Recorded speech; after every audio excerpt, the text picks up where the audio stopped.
Just a couple of guys, a couple of microphones, and a heck of a lot of know. It's Football on the Know with Jim and Joe.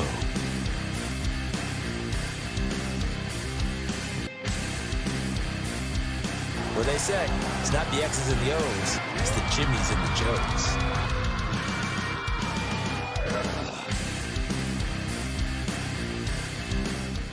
What's going on, everybody? Welcome to the drinking episode of Football on the Know. I am Jim McPhee. Cody's over there in the corner, of course, alongside of me, Mr. Joe DeCapita. What's going on, know-it-alls? Welcome back for another edition of Football on the Know Show. Yeah, boom. Ready to go, locked and loaded. Listen, we finally reached the finish line, right? Like the Super Bowl has just transpired. We did it. Yet another season. This is our, fifth season? This is our fifth season. Wrapping it up here. Hey, this is the punishment show. And due to the fact that me and Jimmy dueling all season long. It came down to and this. it came down to the Super Bowl. Got the tie. And we ended up tying. I've been behind. And now, because we tied, we decided that everybody's got to drink now. Yeah. There is no winners or losers. So we are here. Everyone's got to drink. You were already losing. Participating. You were already losing. You're done. I didn't you do have enough to picks drink this year. You have to drink. Yeah, there he is. Cody's there. He's Come on. drinking. There you go. Unbelievable. Yeah, if you're new to the show, listen, this is going to be amazing because we've had several know-it-alls chime in and say, hey, when's your drinking show? When's it going to happen? When's the punishment going to be dealt out? Here it is. So once a year, at the end of the year, we go through this competition, a picks competition between me and Jimmy, and now Cody's going to be involved. Your dreams come true. But hey, loser has to drink on the show. That's the punishment. Football-sized drink. We've already drank I'm at catching least half of it. Yeah. And that's the punishment. We got to right. finish it before the end of the show. So there it is. That's right. And Super Bowl was Sunday, and the Chiefs once again are champions. Joe, that was what got me to it to get to the tie here. Yep. And they win 38-35 over the Philadelphia Eagles. And I thought it was a good game. It was an exciting game to watch. It had a lot of different storylines throughout. I mean, because again, it was a battle. It was a battle throughout the whole thing, and you hear the when you break down the game and you talk about it and what you might expect, it's a great equalizer when you actually watch the game. All things are all out the window because what did we see throughout the season? We saw an Eagles defense that was unstoppable, right? And the offense of the Chiefs too, even without Tyreek Hill, boom, they surprise people here. Boom, we're doing it without him. We don't need him. It's just Andy Reid and Eric Bieniemy, Patrick Mahomes is what we do. Yeah. And we get to the Super Bowl, and it is neck and neck. The Chiefs are going down, marching down, scoring. The Eagles were marching down, scoring. The defenses were just getting, again, marched on. And, there wasn't any sacks until, what was it, like the fourth quarter or something like that? Yeah, it was crazy. And then finally, out of all the teams, the Chiefs are the ones that ended up with the sack first, And it was a close game, like I said, all the way back. But it almost at one point did seem like it might be a blowout, too. Absolutely, and that's crazy thing is it was getting to that point, but it was so even. There were a lot of different turning points. This is the kind of Super Bowl that we were anticipating. Like, we knew it was going to be close. We didn't know what faction it was going to head towards. We thought it could be high scoring like it was, or it could have been the other way. It could have been very low scoring, you know what I mean, and finish at the end. But, man, everybody that is just a pure NFL fan, you could not be upset with the way that game was played. That Super Bowl was amazing. And, we're going to get to a couple of conflicts as we go. But other than that, listen, we kind of called this game the way it was presented to us. Both teams, they were the top two teams in the NFL. Rightfully so. They make it to the Super Bowl.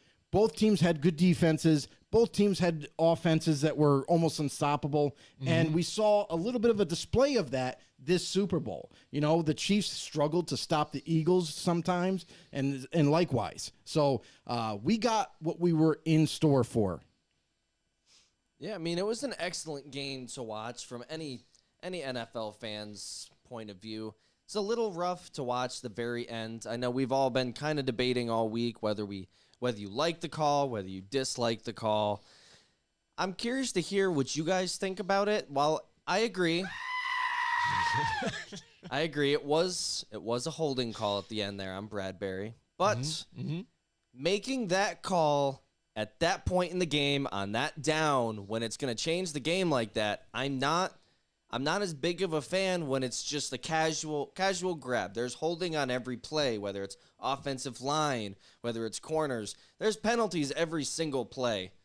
Like, to call something that small on that crucial of a play, especially when the ball's overthrown by a couple yards, I'm not a particular fan of that. I can't believe you went there already, Cody. Well, we had that a was bunch of quick. other That different was things to quick. talk We're about. He getting wanted right to into get it. right down to it, I guess. Well, we'll I mean, jump what the right hell, to the dude? I end mean, let's then. talk right to the end, I guess, instead end. about the Not other talk things about that the- We happened can bring throughout up the other game. Right to the points, end. too. No, I it's mean, too How late. about the fact, even again, that the Something we're all defense, waiting you know, for. too late. the Eagles have been able to run on people too as well, and even at times, Gainwell did well in that game and stuff, but a lot of these teams kept each other in check. I mean, I don't know. The Eagles never really ran. Like Gainwell, he had On a couple occasion. two. I could count 2 plays that they had in the running game. Well, more than that, but I know what without you mean. throwing the football to the running backs, they I did hear you. nothing. It was putrid. It was the Eagles had a bad offensive game plan going in against the Chiefs. Now, they were able to go down the football field, score some touchdowns, and make it a game, but I didn't expect them to have such a hard time mixing it up with plays. I mean, I didn't think A.J. Brown was enough of a factor for them offensively. The running game was null and void. Like, even Deonta Smith failed as a wide receiver in the big game. He had a drop, and there was a lot of issues offensively for the Eagles and defensively. I mean, I'm watching this Super Bowl, and I'm thinking, well, the Eagles got one of the best defensive lines, best pass rushing defensive lines in the NFL. Yep. They should be able to get pressure on Mahomes. They should be able to make him hurry up and get rid of that ball faster. And I didn't see it. No. The Chiefs' offensive line engulfed the Eagles' D-line, partially because of holding, but we'll get to that pretty soon. There again with the we'll get that. No, don't worry. We'll get to that. Don't worry. Yeah, okay. But then after that point, it's like you lost your train of for thought the Chiefs for the Chiefs defense. The problem is I would say the Eagles defense on the secondary, they played a lot of zone. Why are you playing zone against the Chiefs? What's the one thing that they loved? They love to throw to Travis Kelce. They just love to. Yeah. He's the number one target. And every defense that game plans for him, they just ignore it.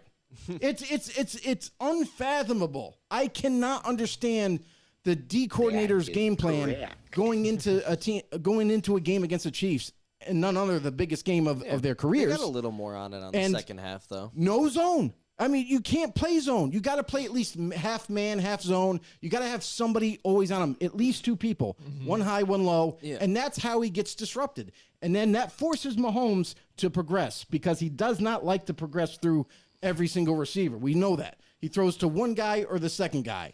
And that's really what the offense is designed to do, is to get the ball out of his hands faster. All right, we've got Paul Matty's in the house with us tonight. And Chris Simpson's in the house with us tonight, too, as well. Come on, Chris. Yep. Says, what's up, fellas? And Paul Matty says that he thinks that was a BS call, too, at the end. He agrees with me, kind of. I kind of. He just thinks, yeah. Cody's on a different I don't think spectrum. it should have been called.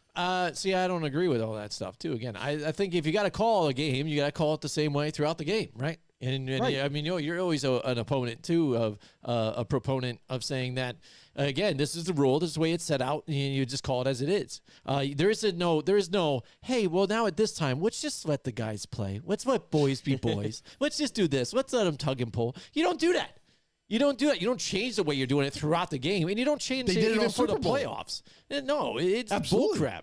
No, I don't think so, because there's a lot of calls. There's a lot of calls that the Chiefs did not get as well in that game too. So it wasn't all like it was like they were letting the Chiefs do whatever. I'm not saying. I mean, come on. Called Give one me way a or the break. other It wasn't like in a that. slant. No.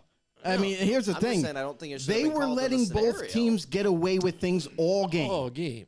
And then with the problem is with all that is you let them play. Well, that's when If it you're gonna matters, do though, that, too. So it has to go all the way when to it the end of matters, the don't you end do of it the this- most? Then you got to call it then, because it matters. But if you listen, this is the problem. They were letting them play, right? That call right Kind of, there, but not really. that dictated Yeah. absolutely. Yeah.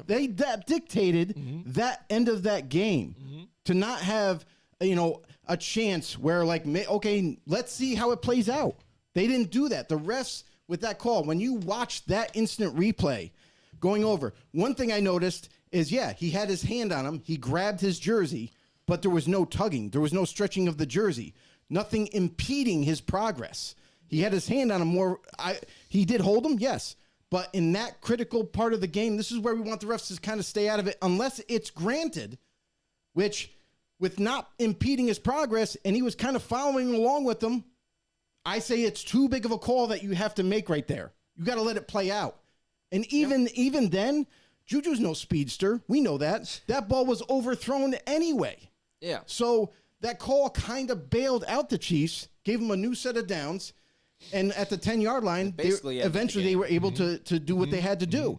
So, I mean, for a lot of the Eagles fans out there and NFL fans that kind of saw it that way, it was warranted. It was warranted not to be called and make this Super Bowl more about that call than the actual Super Bowl, the whole game, than it was in itself. Yeah, no, that makes a lot of sense because we've been seeing all season, at the end of games, refs are just letting them play. We've seen it in Giants games. We've seen it in plenty of games. At the very end, there's a physical play in the end zone, but they don't call it because, it's the very end of the game. No one wants the game to be defined by a call. And then, Eagles get 10 seconds? And then they get the ball, and Jalen Hurts forgets how to throw the ball, throws it 20 yards downfield. Noodle arm. And nobody's even remotely near it.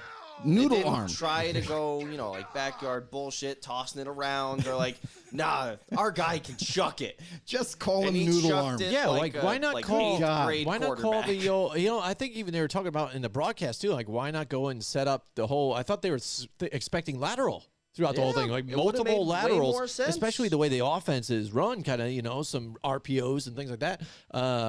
Run options, and the fact this is what you draw. All right, guys, everybody just go deep. Just stand there. They're not going to rush anybody at all. So we're going to run completely to where the defenders are. And then we're going to have this guy who doesn't have a strong arm just throw it as far as he can, which is 10 yards in front of everybody. Sounds good. Sirianni's like, suspenseful Hail Marys I've ever seen before. We've seen it before where, some teams come up with clever, gimmicky plays, with the whole lateral idea. We've seen it Miami Dolphins. A couple times. Done it before, a couple times in history. But it's a very rare thing to be successful. If you knew going into that game with Jalen Hurts how far he actually can throw the ball, that would have been the most logical play. That would have been. Can it be 70 yards almost? It's incredible. Far up the field, thanks to Hurts. It had to be. He threw it 30 yards. Lack of a foot tap. I mean, even before earlier in the game, even the Chiefs tried to hook and ladder. You would have thought that even that those guys that the Eagles would have maybe attempted something like that. Something to do. Oh, I got it quick. No, pitch it to him. Come across. You got a lot of playmakers something. on that offense. Yeah. And just that's the thing that you do is that was underwhelming. That was overwhelming. I'd say, listen, if you're tuning in just now, do us a huge favor. Go over to YouTube. Really help us kind of grow and kind of, push us up the ladder, so to speak, on YouTube. Go over to Football on the No Show. Hit that subscribe button. Hit the notification bell to let you guys know when we go live. And you can also follow us on Facebook or Twitter. Twitter, our handle is @FB_no. Become a member, become a know-it-all. This is what it's all about, is the interaction, the conversations that are being had right now, and to grow our football community. Listen, we're looking to you know-it-alls out there. Listen, if you're just new into the show, or even if you're a veteran, tune in, comment down below, let us know you're here. Let us know if you have any opinions or anything like that you might want to address for this show, because it is the punishment show. There it is. It is. Hey. I'm about halfway done. Here, cheers, bro. All right. Hey. Cheers. We're only halfway done. Hold on. No, I got it. Here we go. Bang. There we go. Ooh, there we go. On the swipe. But that's the thing is, we're trying to grow, and it's because of you guys out there, the continued support that we get, and this is the reason why we do it. Not just because we love talking about football, but also because of the great know-it-alls that we have out there and the support from our sponsors. That's right. We love our sponsors out there. We appreciate you guys out there. It reminds me, I had to do the taxes for everything that we've made from our sponsors and stuff. It was quite entertaining. Oh, interesting. Yes, absolutely. We appreciate you guys out there. Yeah, after this too. I mean, there you go with the Kansas City Chiefs winning 2 Super Bowls out of 3 in the last 4 years, something like that. So, very successful, getting it done despite missing a different couple of key pieces that were captains of their team. I mean, you lose a Tyreek Hill, you lose a Tyrann Mathieu on the defensive side. We've seen throughout the playoffs again too. Chris Jones be able to do some stuff, but then we needed the supporting cast to do something, and it wasn't until late in the game where you did start to see Gay do some stuff and some of the other guys, make a couple of pressures to help them out. But the Eagles now, they were built to win now, but what do they do this next up and coming season? I think Cody had said that there's like 15 players that are due to be free agents. I think this coming season. I think the actual number right now is I believe it's 20 players that are scheduled to hit free agency. They still have time to re-sign. Yeah, right. So we'll see who Well, they put to the be money honest, they out lose to their and all defensive that. coordinator and their offensive coordinator too, as well for this team. It's a lot of turnover to see a team. It's a lot of turnover. Get back, But most of those players that are going to be free agents are not irrelevant. They're not. Fletcher Cox right now, there's Fletcher Cox, Robert Quinn, and Javon Hargrave are the ones that are the starters that are due to be free agents, and they're in a void year contract. So I don't know if that's team or player based, but they have them or the team has a decision to make whether they want to continue. So there's your starters. That's the big deal. It's depending on what those guys want to do. Listen, the Eagles. They drafted a big D tackle to kind of take over for Fletcher Cox when it is time to move on. This could be it. Maybe if Fletcher Cox doesn't want to continue his career and is looking for retirement, I mean, this might have done him in. I mean, it's one thing to make it to the Super Bowl. It's a completely and utterly different thing when you make it that far and you lose. There's such rejection and like pain and sadness and everything that kind of settles in for these players that it's such a difficult path to take to get there. When you get there, it's a huge accomplishment. But on the other time, it's like it almost bothers them to the point where maybe it might light a fire under Fletcher Cox. Maybe he's like, you know what? We got a good team. I'll come back again. Let's push for another chance to win that Super Bowl. They have a great nucleus. They got a lot of talent. If they can keep a few of these guys in house, what's to say they can't make a return? No, their depth is crazy and young. Yeah. So I mean, who knows? And that's going to be the big deal. Is you have Javon Hargrave, who's seen as one of the best D tackles in the NFL. He's 30 years old. They have Fletcher Cox. He's 33. So, I mean, these guys, they have some tread on the tires, kind of becoming but veterans. On the other hand of it, they're still not that old. It's not like they're mid-30s and maybe it's time to hang them up. They could still do it. Yeah, I mean, just providing a pass rush from that D tackle position is nuts. There's not many guys who do it. There's like 2 or 3 guys every season that are able to get even double-digit sacks from the D tackle position. And you got Javon Hargraves this year who had 11. And then I think Fletcher Cox had like 8. And then, there's 4 or 5 guys on the Eagles team that had 10-plus sacks? Yeah. Like, that's unheard of. There's no teams that can do that. Right. Robert Quinn, Josh incredible. Sweat. I mean, it was truly amazing that the Eagles' defensive line, just their D-line was creating all that pressure. And on top of that, that kind of freed up their DBs and their linebackers to you cover. already got 2 lockdown DBs, so the QB's got to hold that ball longer. Yeah, so but you know what? You You talked about the game too. Again, just one last thing. I think for me that was eye opening too. You talked about that they did zone a lot, but what they did get beat on is when they finally did man up on some of the guys, and they fell for the whole jet sweep fake and the come out routes. Twice in a row on opposite sides. Yeah, but that's because they left coverage. They purposely left coverage because they were more worried about the running back down below, or they were more worried about Patrick Mahomes. Like you said, they were worried about Kelsey, I think, up the middle. When it came to the red zone, that's what they did. When they saw Kadarius Toney break in, and then when he cut back out, they stayed right in that middle in that bunch, right where Kelsey might have been for one of those hook catches he likes to do at the end zone. What you really notice about the Eagles defense is, one, they thought that they were prepared for this. Yeah. But they weren't. They got exposed. There was definitely a lot of breakdown in coverage for sure. Yeah. Guys that thought, hey, I got Kelsey. You know what I mean? Like we saw Darius Slay that was lined up on Kelsey a couple times where it's like, oh, that's your guy. And all of a sudden he like calls an audible and switches off. And that kind of left Kelsey open because the guy that he was trying to alert never responded quick enough. So there was a lot of breakdown in coverage. And the whole game plan for at least 3/4 of that Super Bowl, they played a lot of zone and almost too much because it just left guys with gaping wide open windows to throw to.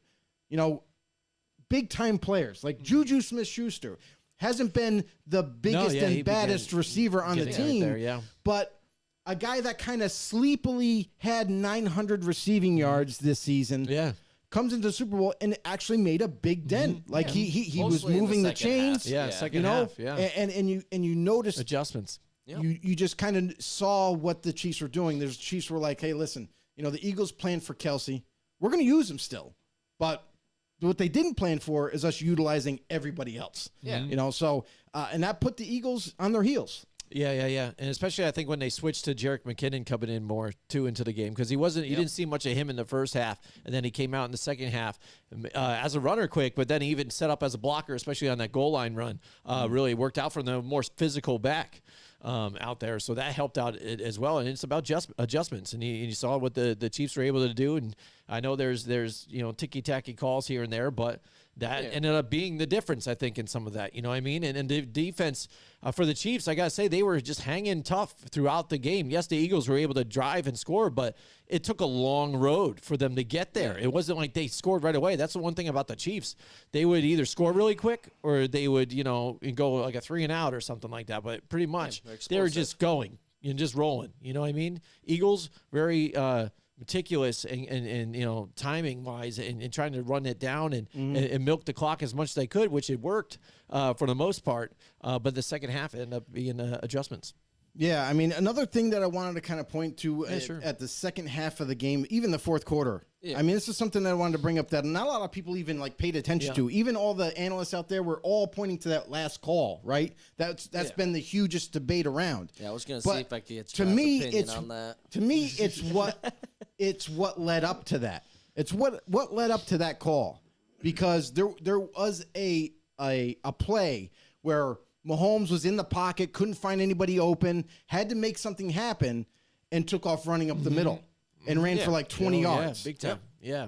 On that run, I literally watched it 3 times. On that run, every offensive lineman had the D lineman held by outside of their shoulder pads and was just holding them in place. Yeah. And they tried to jerk away, but they couldn't. And there was no flag thrown then. So, I mean, that's another critical point in that game that just never got called. Pivotal first down, yeah. So absolutely. I mean, and that's kind of, I think that's what kind of lights a fire under a lot of the Eagles fans right now, is because we didn't get a call at that end, so why should the Chiefs get a call? You know what I mean? So there was also that too that now nobody's even pointing at that kind of led up to that whole drive. Yeah, I mean, to an extent, and there's a lot of missed calls on both sides. I think it was a little earlier in the game when you saw Juju getting very obviously held, way more than that last play. Right. And you see Mahomes throw it, key third down, and then, ball just goes flying out of bounds because Juju can't even get close to it. There was missed calls on both sides. I'm not saying that last call defined the game. It sucked that's what we're all going to look at because it's the last call. Well, but there was a lot of missed calls going on both sides of this game. But that was because the last call. They were letting them play all game. That's what I'm saying. They were letting a lot of calls slide, a lot on both sides. And then when it get to that end, that's why a lot of Eagles fans are super irate about this. Yeah. Is because it wasn't as bad of a holding call as it was in the previous game. Yeah. And it didn't impede his progress. The ball was overthrown anyway. So if you let that play go, fourth down now, you're going to kick a field goal. Yep. Chiefs kick a field goal. Now the Eagles Have like a it's minute all- and a half listen, at least. It's the referees have nothing to do with it. It's all on the Eagles. You got to drive down and you got to at least kick a field goal, maybe go to overtime or maybe win it with a touchdown. Yeah. That puts all the pressure on the Eagles. Can Jalen Hurts and the Eagles do it? We won't ever know because we never got that opportunity to see it. But that would have been an epic ending to that Super Bowl. Yeah, because I don't know what you mean too. Because again, when we're watching it the last little bit there, we were talking about it here at the house, and what decisions are made? Do they run every single time to run the clock down? Do force those timeouts? Do they pass? If they do pass, it has to be a high percentage pass. Like and when they screen came out with that play at the end of that one, I'm like, oh, they throw, and then it's that throw, like that's what you do, not a just a hitch with Kelsey or somebody, short. Yeah. That still can, get it up the middle and still have the clock run. That was a questionable call, even to get, for the offense of the Chiefs, even the first part to give. Because again, if it is just falls incomplete, there is no call. The Eagles, I think, have plenty of time. Yeah. To go down I there. think it They got a was minute 50. Yeah, just say I was They got a minute 50, which is 49, I absolutely think. that's Which it's honestly eternity. is Yeah. exactly. It's an eternity of time. Because you even it's saw all with the that time big in play that football. they did with Devonta Smith, I think, on the sideline. That took them within seconds after, because the Chiefs just scored back and went up 2 scores, and you're like, oh boy, now here come the Chiefs up by 2 scores, and then instantly, boom, there they are, right in the red zone. The one, and that's the other thing that I want to say, as I wanted to see that opportunity being like, hey, it's on you, Eagles. Whatever way this ends, it's going to be. It would have been one of the best Super Bowls to watch. See the shootout. Yeah, it would have been the best Super Bowl to watch if they just let them Pressure play on. and continue It's to just play. a horrible way to watch an excellent game. The end. one thing that I will They bring up too, were ready to go is, to the after party. Is right? Yeah. Is the Eagles? The referees are ready. They're like, Jalen yeah, let's go. Hurts. Jalen Hurts, beginning at the second quarter, I think it was, when he had that big turnover. The Eagles were already up by a score. They were already up by a touchdown, and you can't afford to fumble the ball there. You take the sack, cradle it, go down, take the sack, and punt the ball the fumble away. for a Live touchdown. to play another day. You know what I mean? So, that to me kind of blew my mind. Like those that one With the mistake, momentum. Because those are think about it. those are turning points. Yeah. right? Yeah. It is a turning point, but it's more than that. It was a huge momentum shifter. Yeah. Because the Jalen Hurts, if they maintain that ball, they punt the ball away, right? It's fourth down. Maybe the Eagles stop the Chiefs. Maybe. Yeah, well, it's You know? a different game. That's a free And touchdown. you get the ball back. You already have the lead, and you're able to punch it in for another touchdown. Now you're up by 2 touchdowns. You put all the pressure on the Chiefs. You got all the momentum in the world going into halftime. Yeah. Yeah, because you even Who saw knows what they how were it able to ends. do when the Chiefs had the opportunity to score right before half and then get the ball at half, and they botched that. And then not only but they got a the field Eagles goal. were able to score after that before the half. I mean, that alone, again, you're like, man, what are you guys doing? You know what I mean? So that's why I said at one point it could have got ugly for the Chiefs, but.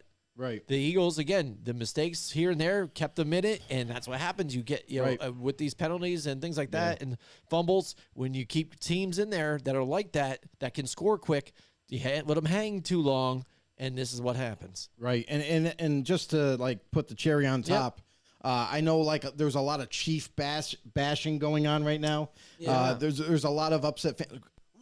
Obviously Eagles fans, but like even NFL fans are like, well, they got away with another one. You know, that call, they kind of let them, they gave them that chance and they took advantage of it, you know? And to be honest, like that's the biggest critical thing.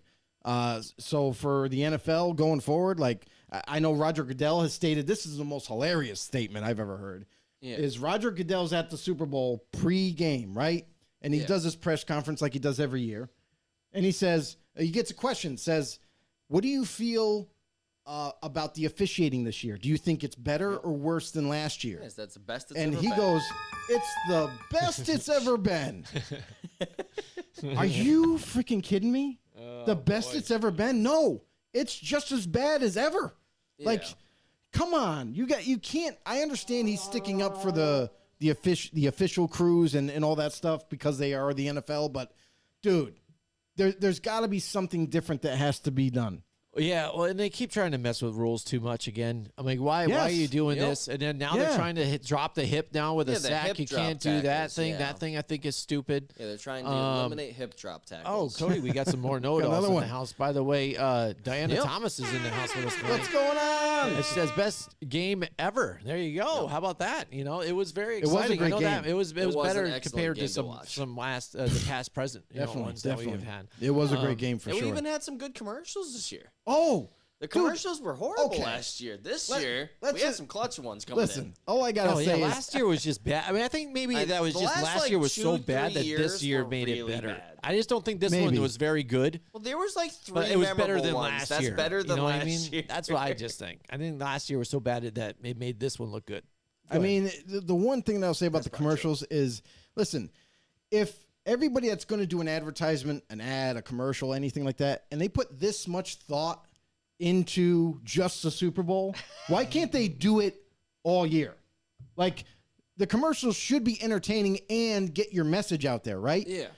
This is what they do during the Super Bowl. Why can't they do that all year long? Because all year long, you're like, geez, this freaking insurance commercial's back on again. Can't stand it. At least I would like to be entertained a little bit all year long. Yeah, it's almost like people that play the lottery when it's up to like $1 billion.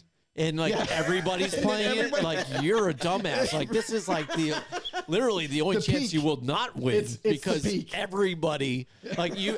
So you waited till it got to $1 billion. Like, oh no, I can't play it to win $1 million. That's just not enough for me. It's not not worth enough. it. It's not worth it to play it for $1 million. Yeah, can't play those. Put I those gotta wait till it goes $3 to in $1 now. billion. Oh, now it's worth it. Yeah, well, with half the country, most of the country is betting right now on it. Where it's the chance of winning is worse. That's like the same thing with putting all that money investment into the Super Bowl. Yeah, more people are watching. Yeah. But dude, what you're spending, for especially local channels, local right. businesses, how fast were they? There was like 6 of them in a 30-second window, wasn't there? Yeah. It was like 5 seconds. Like, here it is. Dan does gutters. Now it goes into somebody else. Hey, insurance company. That's all they had yeah. money for the budget. Yeah, That's yeah, it, yeah. 5 that's minutes it. worth. Blew their load. That was it. You know what I mean? What we got, Cody? We got some We people in the actually got chat. another know-it-all coming in. We got Zach's coming in with "How y'all feeling?" Feeling great. Which he knows that we're, it's the drinking episode, so we're gonna be a little more animated. Feeling great. There was. On the commercials there topic you go. for y'all. Go ahead. I don't know if you guys have. Do you have like a favorite commercial that you saw during that game? Because mine might have been. I think it ended with a Blue Moon commercial. It was like two Yo. light beers brawling, and then at the end of the commercial, it just goes Blue Moon. By the way, it's actually Blue Moon. It's Yeah. like it That was commercial- the most ridiculous one I saw. That honestly, entire that show. commercial was the most annoying. I Because liked that one. if you're looking at that commercial and you're like, Coors, Bud Light, whoever it Yeah, was, it was like Miller Lite two and teams Coors. going after each other. No, drink Coors. No, drink Bud Light. By And the then way, all of a it's Blue sudden, Moon. by the way, it's a Blue Moon commercial. Yeah. Like that to me is like, And you told us I'm nothing not about buying- your product. Yeah. I'm not buying any of your guys' products, any of it now. I like those over-the-top kind of silly commercials that don't make okay, a Cody. lick of sense. Well, are you buying Blue Moon? No, but I will Okay, then I don't remember wanna that hear it. commercial. As far as favorite commercial, Jim, I don't think I had one. I just enjoy the entertainment factor that they bring during those commercials. So I just kind of wish that it would be year long that they would put that much thought into their ads. Of course. Yeah. Most of them I don't like. I like the Honesty is the best I like the policy. Doritos ones because I like Doritos. And that makes me want to eat Doritos. Doritos. The one I did, I think, kind of like, I guess, that brought back like old stars singing and stuff like that. That, remember they're in a recording studio and like you got Fat P Diddy. Yes. There's Yo. some I like these guys and stuff like that. And then was funny. you had the opportunity to possibly hear this song. They started to get it, but yeah. everybody was out there, and that was like, oh, look at these old stars, and look how terrible they look now. But besides that, I didn't care. I was just ready to get back to the game. Sounds Yeah, about right. Paul Matty, are you still out there? I'm just curious. Are you following along here Yeah, and he drinking might be. with I us? don't know. He should be. He should Because be we doing good. listen. Where's our man Tom? OG know it all like that. Tom I mean, Leiter should be on Tom? this one. Tom's This is gotta his get in favorite here. episode. I mean, the biggest problem. Favorite time.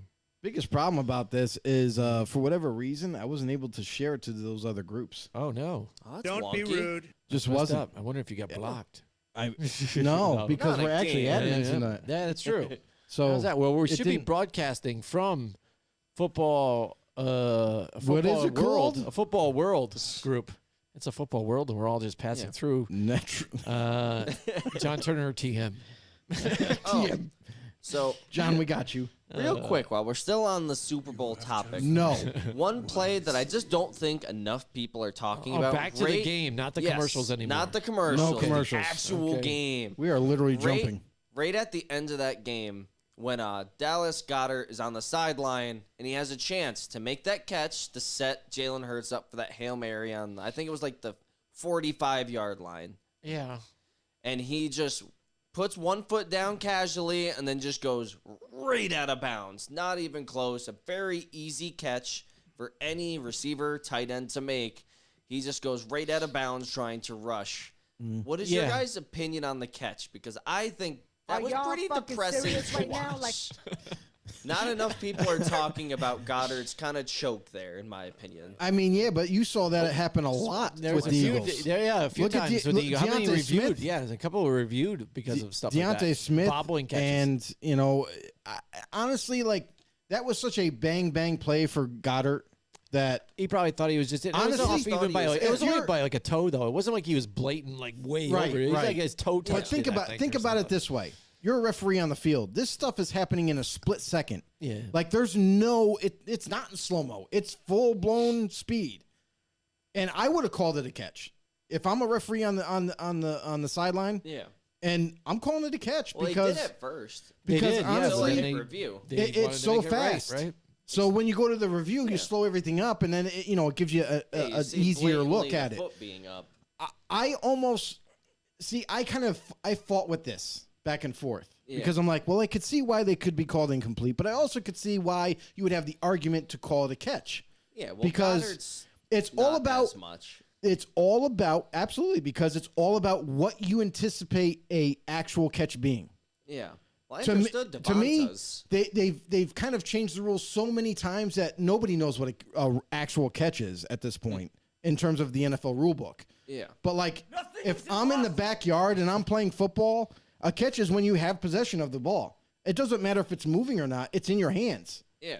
and you didn't drop it, so it's a catch. Yeah, well, you know, she was just a bobble. with that, it was a little loose, and then he kind of secured it before, like it was so close where his foot lifted up. You know what I mean? So that to me, kind of like you could debate it was a catch too. Like it was like a catch 22. You didn't know was it a catch? Was it not a catch? When did he have possession of the ball before that other foot came up? Like you could make an argument either way. It almost kind of makes it so that like there's a similarity. I think almost that like if you all of a sudden we get when everybody's big into CSI. In CSI New York and Miami and watching them all. Good God, I hate them. And we all think that we're like, crime scene investigative. Like we should know now. Like, oh, just easily just look for the DNA, and then you can check this and swab that, and like we're experts. Like we search the internet. Like, oh, now I know the cure. It's got to be this maybe now. That we've heard about the different changes and the rules down to them and stuff like that. So when we visually see it, they're like, it's a bobble. No, wait, he didn't have complete possession right there. You need to look at the foot. How much steps? 1, 2. No, wait. No, I don't think he has complete possession. So we're all looking at it like that and breaking it down. So then they are like, wait a minute. We got to stop and look what we're doing here. This. Yeah. So that's why it's kind of thinking. I think it's almost like if one of us was like, talking, we're in this surgeon's, operating room, and they're like, wait a second, I saw this on ER. You have to swab this first. You have to do this before you go in here. You have to hold this because you have to clamp the aorta down because it might be gushing blood out here before you do this. Hold pressure, and that's why I think we kind of experience now with the whole changing of the rules. And the other thing too is like the biggest thing about a completed catch is possession. Mm-hmm.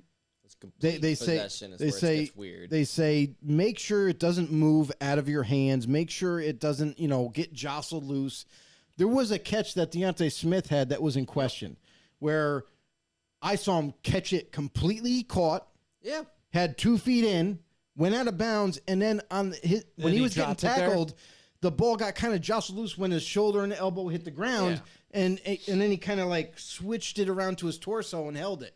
Yeah, well, surviving the ground has been such a weird point of interpretation. But that's my for thing. refs. My thing is they have a rule where it's like the ground can't cause a fumble. Yeah. But It can cause an incompletion. it can But cause it's because incompletion. incompletion, yeah. That's where It there's can. inconsistencies there. Yep. How do they not notice this? Like that to me, that's a catch. Like, okay, he hit the ground. The, Well, the because ball a fumble, kind of you already have possession. He didn't have possession in that before when he fumbled it because he was repossessing because again of the bobble. Deontay Smith. Yeah, he and had like- complete catch with 2 feet in. When he hits No, the I ground, don't think so. No, when he hits the ground is when it comes loose. Yeah, when it comes loose, but he went to finally complete though is when he actually goes and it barely has the foot in, and when it comes down, he didn't. You might be complete thinking the of catch. a different one. I don't think so. because No, I know it's one of the it same was a ones. complete it's a very catch. debatable I don't think so. catch. Absolutely. Debating on your definition of No surviving movement the of the ground. ball in his It didn't hands move. with 2 feet in. Well, before he goes pinned out of against bounds. his shoulder. Yeah, He didn't exactly he- have it yeah, fully he had in it his fully, hands. and then he repossessed again because that's the rule. That's the thing. Maybe you look at what takes once it touches your hands the first time. That when it leaves your hands and then comes back to your hands, that why did I just not possess, but then I repossessed the ball? Because that's kind of what happened within that play. There 'Cause should have because- been no change of possession because you still had that ball in your hands at one point. It's not like somebody knocked it loose and then I repossessed it. I had the possession. possession you know what I the mean? whole time. That's where I think the interpretation needed to change in that whole thing. But the thing I is, think at it's the end of the play, overthinking how a yeah, catch is exactly. defined. It is. It's over. it's the end of the play. Yeah. Yeah, no, They- I know. when where they it when comes they loose looked and when I they looked understand at that, they were looking at the, end of the play. Yeah, yeah. I They hear were you. they weren't debating on whether he had 2 feet in or he had possession of the ball while he had 2 feet in. They were debating, did he secure the ball all the way through the process? Yeah. Because Right. that's what they're looking at. And they because do it that, got though. jostled, yeah. But here's my problem: because it got jostled, they said, "Oh no, it's not a catch." But his elbow and knee hit out of bounds. It should be done at that point and not wait for the ball to become loose. So this is the issue with inconsistent play calling, inconsistent, determination of an outcome of a play. And this is where the NFL needs to not only have referees full time, but they need to teach them all the same way. They all got to call the game the same way. That's tough. It's a lot of that stuff is based on opinion. So it's No, really but you hard. can't leave it. You can't leave an it to extent, opinion. Like even if you move it, like say, let's take 5 steps back. Let's get catch more back to how it was in like 2015 when it was a little more obvious. Like if you had it at the start, you're good. Surviving the ground, that doesn't matter because you're Right. smacking into the ground, and that's a whole different set of things. Right. It should have got changed when the whole Calvin Johnson thing happened. Yeah, when he because that's just what kinda it was. got That up was and put it surviving on the the ground. ground. That's when that surviving to the ground thing happened, and that's the problem. Yeah, That's that- the it's problem with it terrible. there, so. Yeah, I think we actually got another comment coming in here from Deanna Thomas. What's going on? I think she's just agreeing with us. She's just saying right when we're talking about the catch and all Right. that. Yeah. Yeah, And that's the thing. And that's what it is. These rules, they need to be where So it's she's not a saying gray I'm area. right again. Where it's There you not go. where it's not a Always gray right. area, where it's just listen, this is the way we call it, black and white. Yeah. Like you can't leave it to interpretation because when you do that, you notice different crews call it Call differently. different ways. And that's the problem. It's tough. It's got to be consistent. Oh boy, yeah, absolutely. It's football on the no show. It is the drinking show tonight. Yeah. We're having a lot of fun. We actually got to some talk breaking about news that coming whole in, stuff. by the breaking way. news. Oh, What do you got, bro? Really? Yeah, We got breaking news Hold coming on a in second. is one of our, maybe favorite ex-coaches, Rex Ryan, is looking like he's going to make a comeback as the current favorite for the Broncos defensive coordinator job. Do you guys think he deserves to make a comeback away from just, in the booth talking about the games, to come back in as defensive coordinator? All I have to say is I think he's terrible as talking about football. So He is maybe also he bad at that. maybe he should go back to coaching. In what capacity? Yeah, what's I don't the defensive know. coordinator favorite right now? Honestly, Rex He's not gonna Ryan's be a head name, coach. his name has been thrown out by a couple teams now as a D coordinator, likely to sign. But Yeah. we know that that's nothing official. We know that it's not a done deal and everything. But if he was to go to, say, the Broncos, like they're saying he's the top candidate now. Yeah, he's apparently a little above. I just saw a report pop up Yeah. right before this. But, I mean, That is one big pile of shit. the one thing about Rex is, here's the thing. Rex Ryan is never going to be a good See, head she coach. was agreeing with me. Thank you very much. We've seen. A winner again. We listen, here's the thing is Rex Ryan will never be a head coach. He's not good at it. We've seen that more than times than not. But been there, done that. But what he is a very good D coordinator. Yeah. So I think if he comes back, as long as because here's the other problem too, is you always have the other issue about the being out of the game too long. Yeah. Not being up to par with a lot of the technologies and new advances that a team has made. But for Rex Ryan, he's always been a good D coordinator. I don't think it's a bad hire. You could do worse. You could roll the dice and hire some assistant and say, hey, we're putting all the betting chips on him to make our defense better. But at least he's got experience. He's a veteran coach, and he's going to come in and he knows the whole deal already. Does he have a winning record? I mean, I think he does. I mean, from when he was playing as a head coach, I think so. I mean, because they did make a playoffs a few times with the Jets. I mean, they weren't terrible with the Bills. So I think he was good even with the the locker room and everybody all together. Yeah, he's a player's coach. The thing is, the media and also with the NFL as well, they don't want a guy that's out there voicing his opinion all the time, stuff like that. So he was always out there in the media about everything. You know what I mean? That's why I think he made that kind of change to TV because it fit. And ESPN was all about it, and those guys, they're like, all right, this guy's a great personality. He could be a needle changer. Right. Yeah. But what about D coordinator? For them. I think when he was with the Ravens, he was good. You know what I mean? Mm-hmm. Again, maybe stick with that whole thing because that's when he probably did have the most success when you're there and kind of under the reins of somebody. And if it is somebody like the Broncos with the Sean Payton, I mean, that sounds amazing.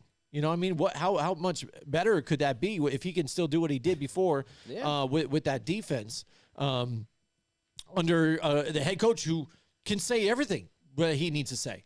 He's the voice. You don't have to say a damn thing because you're just a defensive coordinator. Yeah. Do your job. We don't need to hear about your foot fetishes, stuff like that. Yeah, we don't need to know your tattoos, what you might have, whatever. Sean Payton handles it, and Sean Payton handles his business pretty easy. Doesn't say a whole lot, does his thing, boom. So if it's defensive coordinator, that's cool. Head coaching, I would relax on that, before he gets back. No, he's not going to be a head coach ever. I don't think he'll. The whole thing is D coordinator. What do you think about Brian Flores getting the opportunity to be a defensive? He's been interviewed a couple times, but that's it. I mean, I think he deserves a chance. I think he deserves to be a D coordinator once again. He wasn't a bad head coach. That Dolphins team wasn't that good, and he took them to a solid season, and then was just fired. Well, do we forget the fact that why he was fired? Like he was being paid. He was black. He was being paid to lose games, and he refused to do that. So it's like, for Brian Flores. My thing is Brian Flores should have never been fired. One, and two, I agree too. And two, when he was available, how the hell did no one hire him? Yeah, I mean, he was one of the guys I was like, oh, let's go out and get him. As a Giants fan, when we were looking for a head coach before Dayball. Because if you look at his track record with Miami, sure. I was a little bit. The thing with when he was in Miami, look at the track record he had in Miami. Good head coach, was definitely had the room. He held the room down. Like everybody listened to him. He was a player's guy. Like he knew X's and O's. Like he had the whole enchilada. You know what I mean? So you look at that and you say, here's a head coach. Here's the head coach. Sit down. And why wouldn't you sign him to another team and be your head coach? Like it baffled me why he got black labeled. Because everybody was worried. Oh my God, let's worry about getting sued. Let's worry about getting the NFL factors. Like we can't have this guy in house. You're stupid. Yeah. No, I agree. If a guy comes in, he does good with a roster that's not exactly Super Bowl caliber. Whoa. He deserves a shot. He deserves a shot. Yeah, absolutely. It's as simple as that. I mean, Brian Flores, you're welcome. There you go. So we're sticking up for you. We ended up talking about like 40 minutes about the Super Bowl and stuff, but it was exciting. It was go good. ham on that. I'm glad it was two teams that deserve to be there. Well, one I could root for, one I could absolutely hate and despise. So, and I'm glad the better team won, and that the Eagles lose again. So I'm excited about that.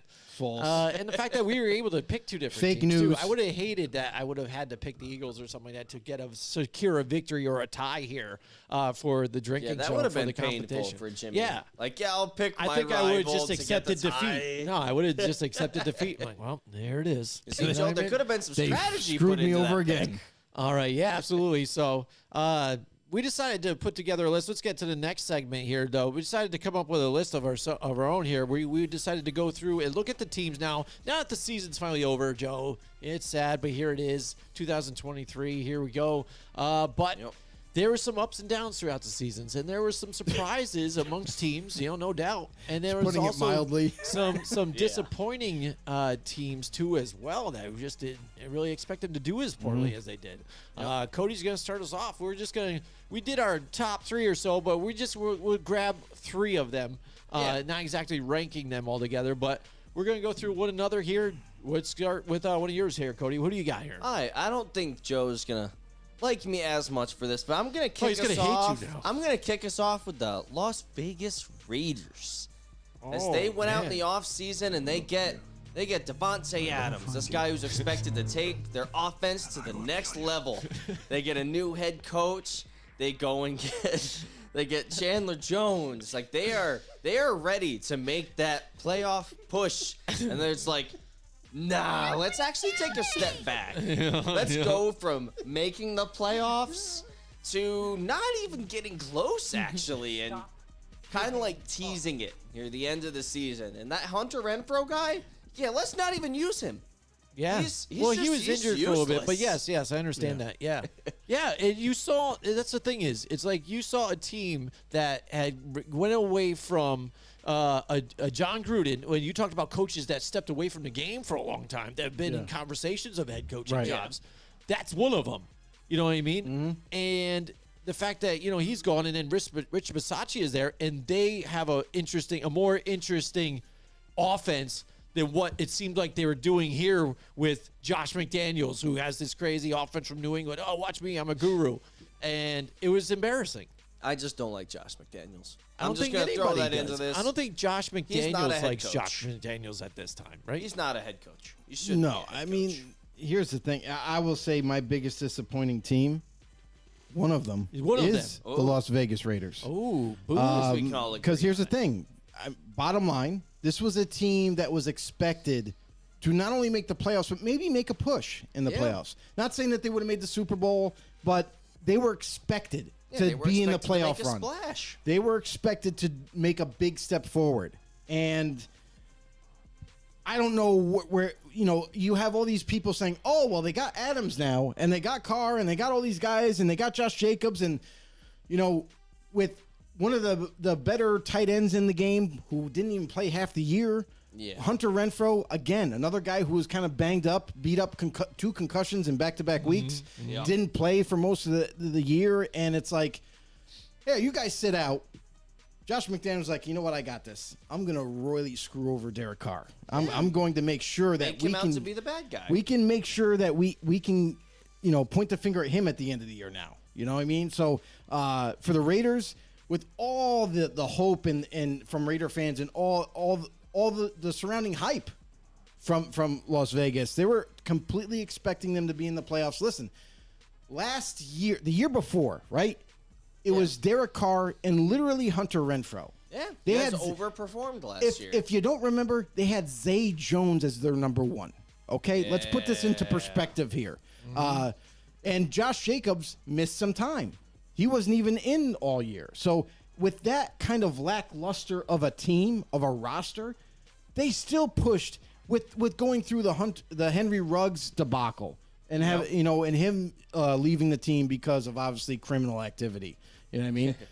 And then on top of that, you have John Gruden stepping down, resigning, leaving the football team. Yeah, Your because head of all the coach who's been there, allegations against him, who's your yeah. rock. And then all of a sudden, it's like, okay, now it's Derek Carr's team, literally, and he's got to rally the troops and move forward. Yep. He did just that with that lackluster roster, in a terrible defense, made it to the playoffs. Beat the Chargers in the last week of the season and was able to move forward and make the playoffs. Now you have a team this past year They added Devontae Adams. They have a healthy Waller for week 1. You know, they had Renfro. They had a lot brewing there. And bringing Chandler Jones, you know, as a complimentary and, pass rusher. You know, different coaching staff. That's kind of the only thing that changed besides adding Adams. And it's like, this team should no doubtedly make the playoffs, and maybe who knows how far they can go. Yeah. Well, insert Josh McDaniels. And the rest is history. Terrible play calling. And the defense. Nobody's bringing this up, Jim. I mean, I don't know if you've watched some of the football shows and everything, but they're all I'm sorry, saying, what are you talking about? But they're all saying that the Raiders' defense, nobody's saying about the Raiders' defense being terrible. That's really the reason. When you have an offense that scores 20-plus points a game on average, and then you have a defense that's almost dead last, if not last, in the league, there's the problem. Oh my God! Do a good job of assessing their secondary in the offseason. They Football added, fans, like, Jim. Football fans, come on, like, stay with us. Names that us like more serious fans might Stay know. with us. But like, if you ask the casual fan right now, hey, who's a dominant playmaker in the Raiders secondary? I guarantee you, not a single casual fan. I think there is one. Could answer. That's a terrible that question. That's a dumb question. What's up? Like, the question you just asked, like that's a serious question, right? To an extent, If somebody would ask a serious question like that, who's the most dominating player on the defense of the Las Vegas Raiders? It's easy.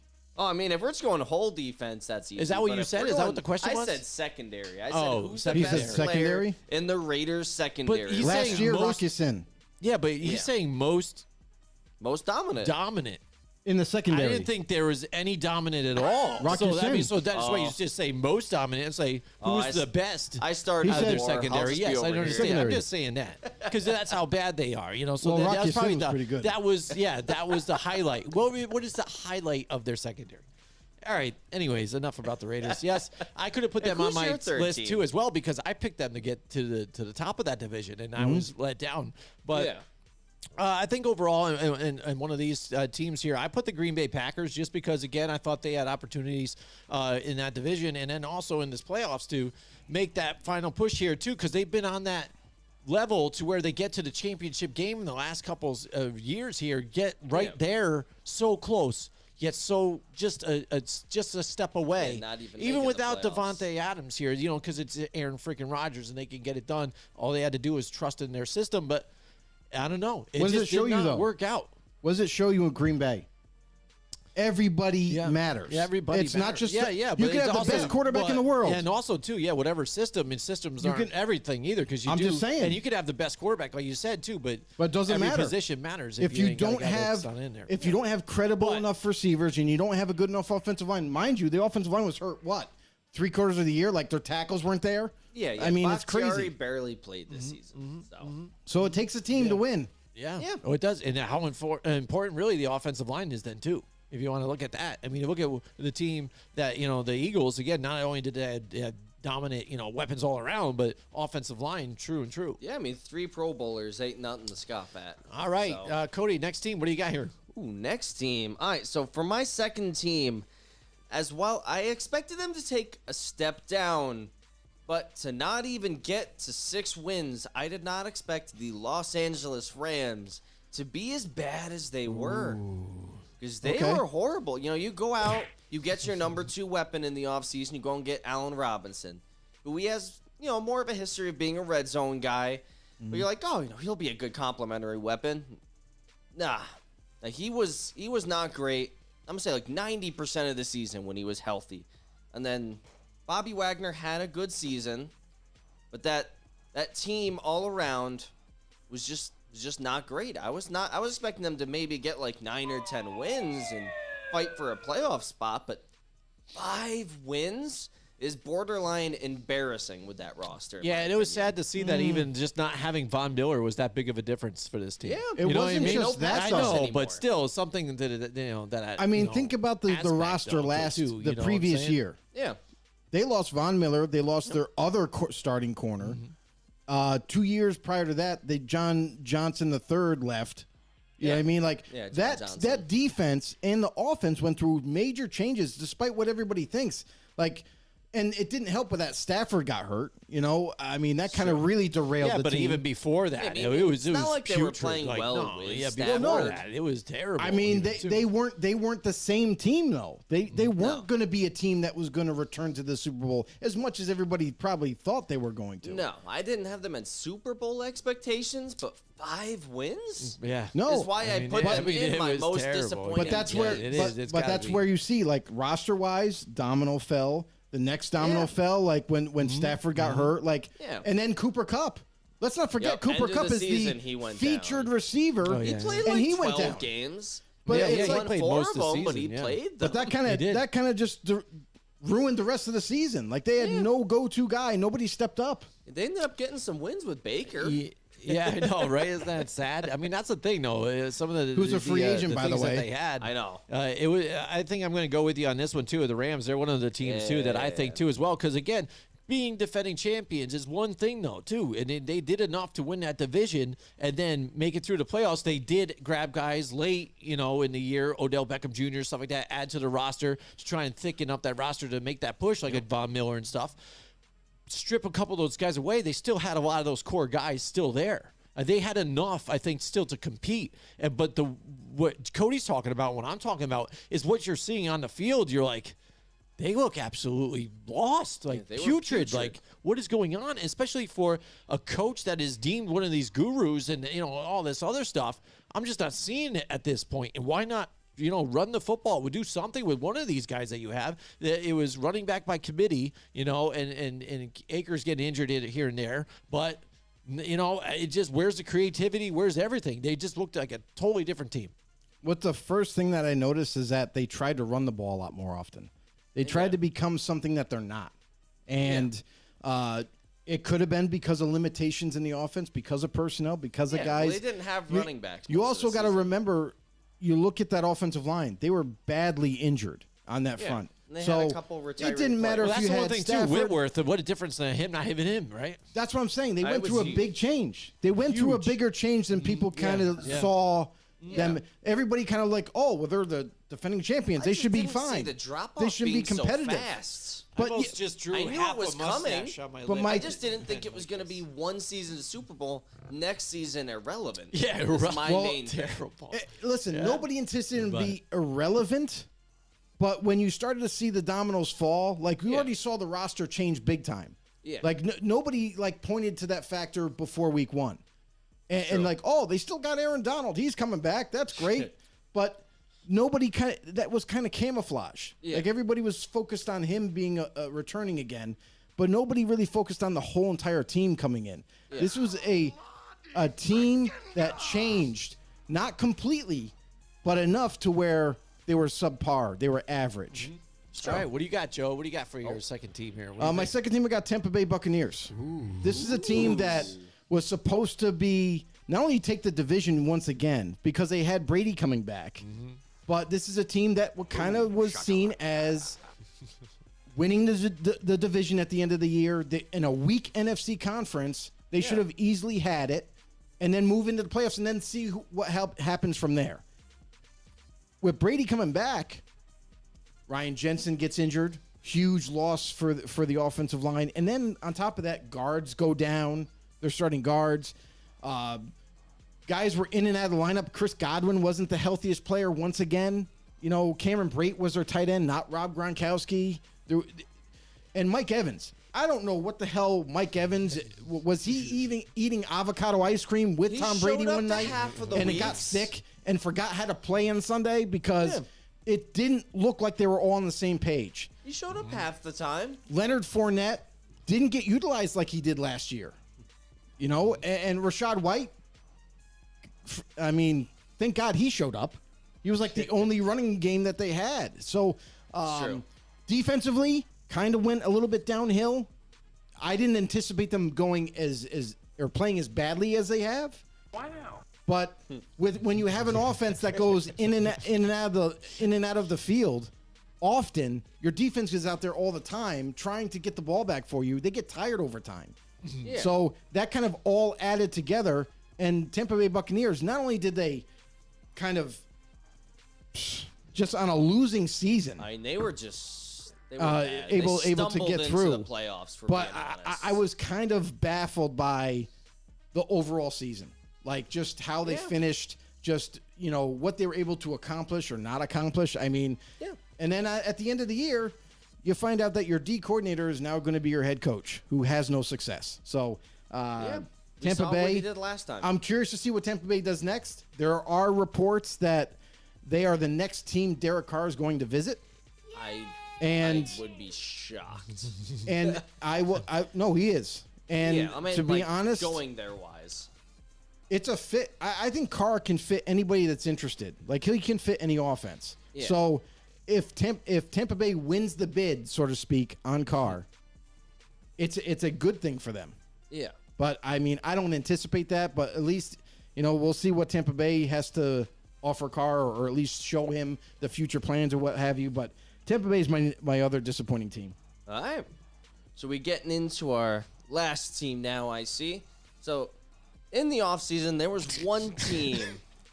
There was one team that traded their entire future to be like, hey, for the next few years, we're going to be contenders.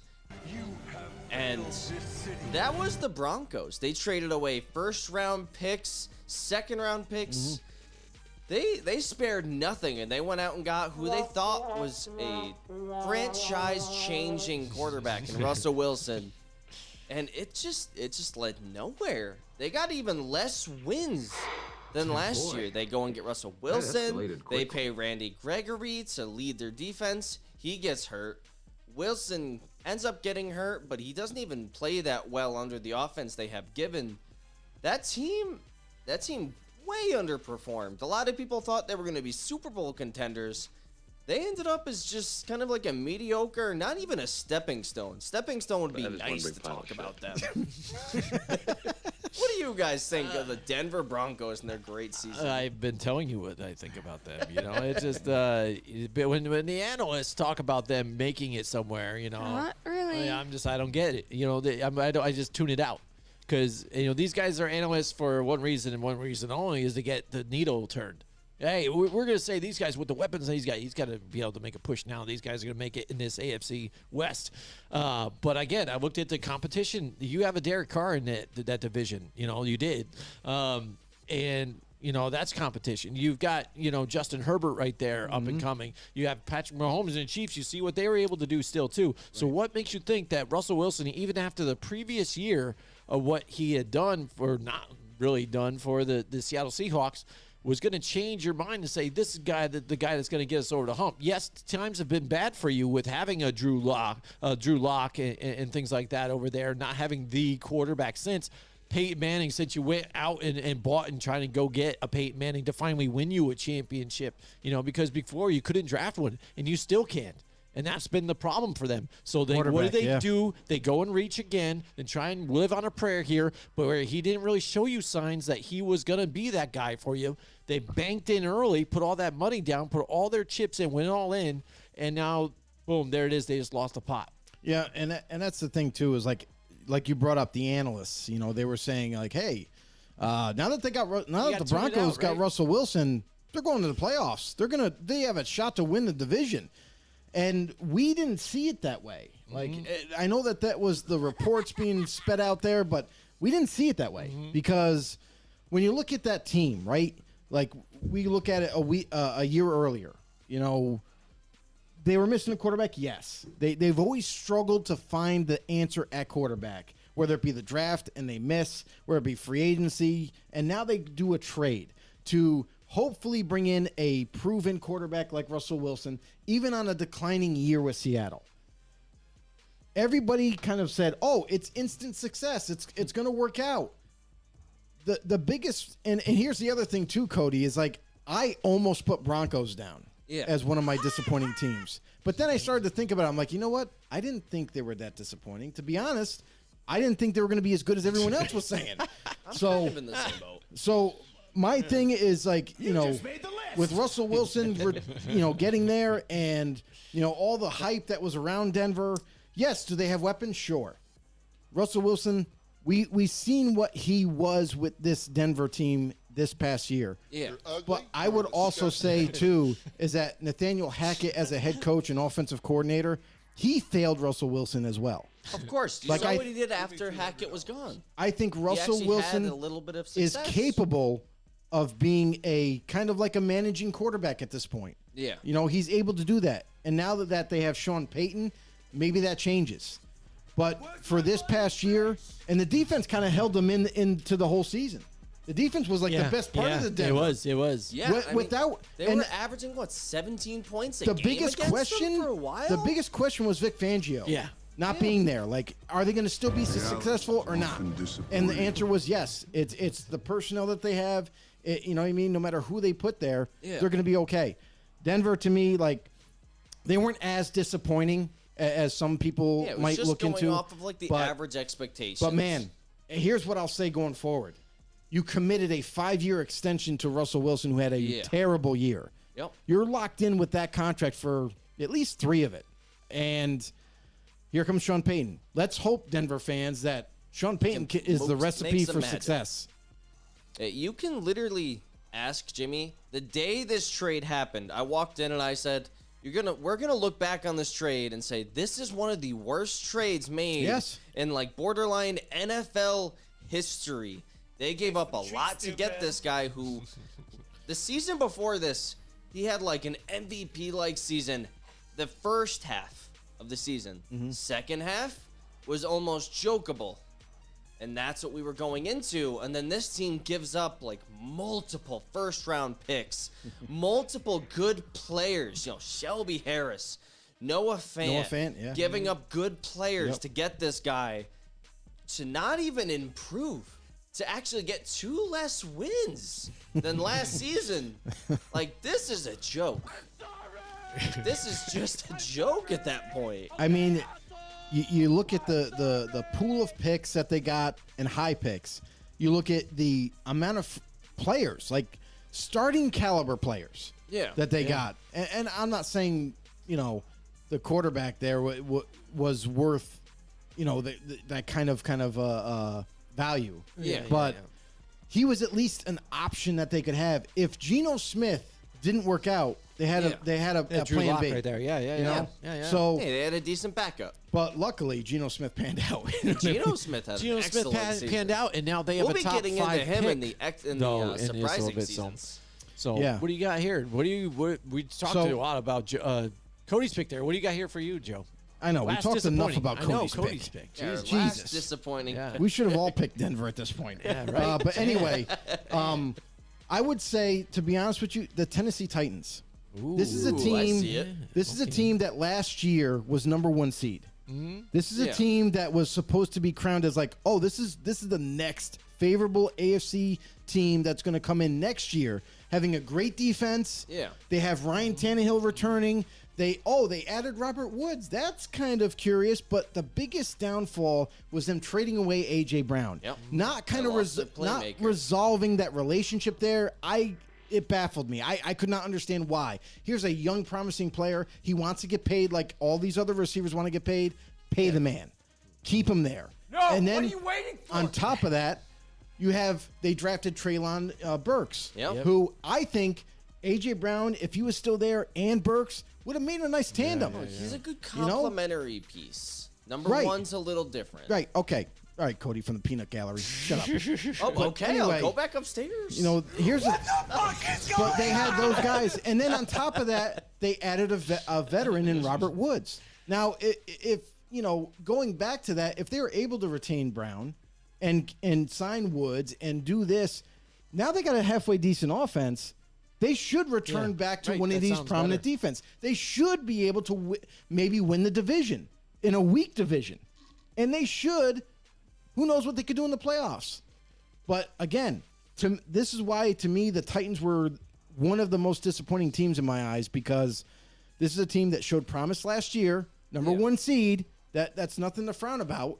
And then the very next year, where you're supposed to make improvements, you kind of went idle. You didn't do anything different, really. So, to me, the Titans kind of just they missed out on this one. All right. I'm in the same kind of boat in the area that you're talking about. I'm not on the Titans, but that's a good one. But I think the Colts, too, because I thought the Titans were going to take a step back here, too. But you saw multiple years with the Colts making the playoffs with multiple quarterbacks. Even Carson Wentz had a playoff game. He did terribly in it. But then you're thinking that Matt Ryan needed a change of scenery here away from the Atlanta Falcons, going to the Indianapolis Colts. Thought this was a match made in heaven. But one thing that we did in the preseason, though, talk about where's your lack of weapons besides your running backs and stuff like that. It wasn't there. Michael and you Pittman saw and where friends. he had issues there immediately and affected overall the whole team here because the defense can do it all. And ultimately led to Frank Reich getting booted, Matt Ryan getting benched, throughout the season. And now they're left with wondering what's going on, what's going to go on with this here. What's the future? Yeah, and now they go and they just hired the offensive coordinator for the Eagles, right? Was it Steichen? I think it is. Steichen, Yeah, so I think that's a great step forward, too. I liked what he did with the Philly offense, but who's going to be that commander for you running that offense going forward? Yeah. Here's my one thing about what that. pick do they have in the draft coming up? I don't know. Does They're anyone top actually 5. know that? I think they're 4th, maybe. I'd say if they're They've top gotta be 5, up there. there are quarterbacks who can turn that organization around with the right offensive coordinator. So you never know. But I see Joe's about to get into that. But what they also need He's got is a big tackles. They need tackles. That's been the biggest problem with this team. We thought that coming into this year, they're going to be okay. Offensive line is pretty strong, right? No, we saw a hell of a lot of weakness at both left and right tackles.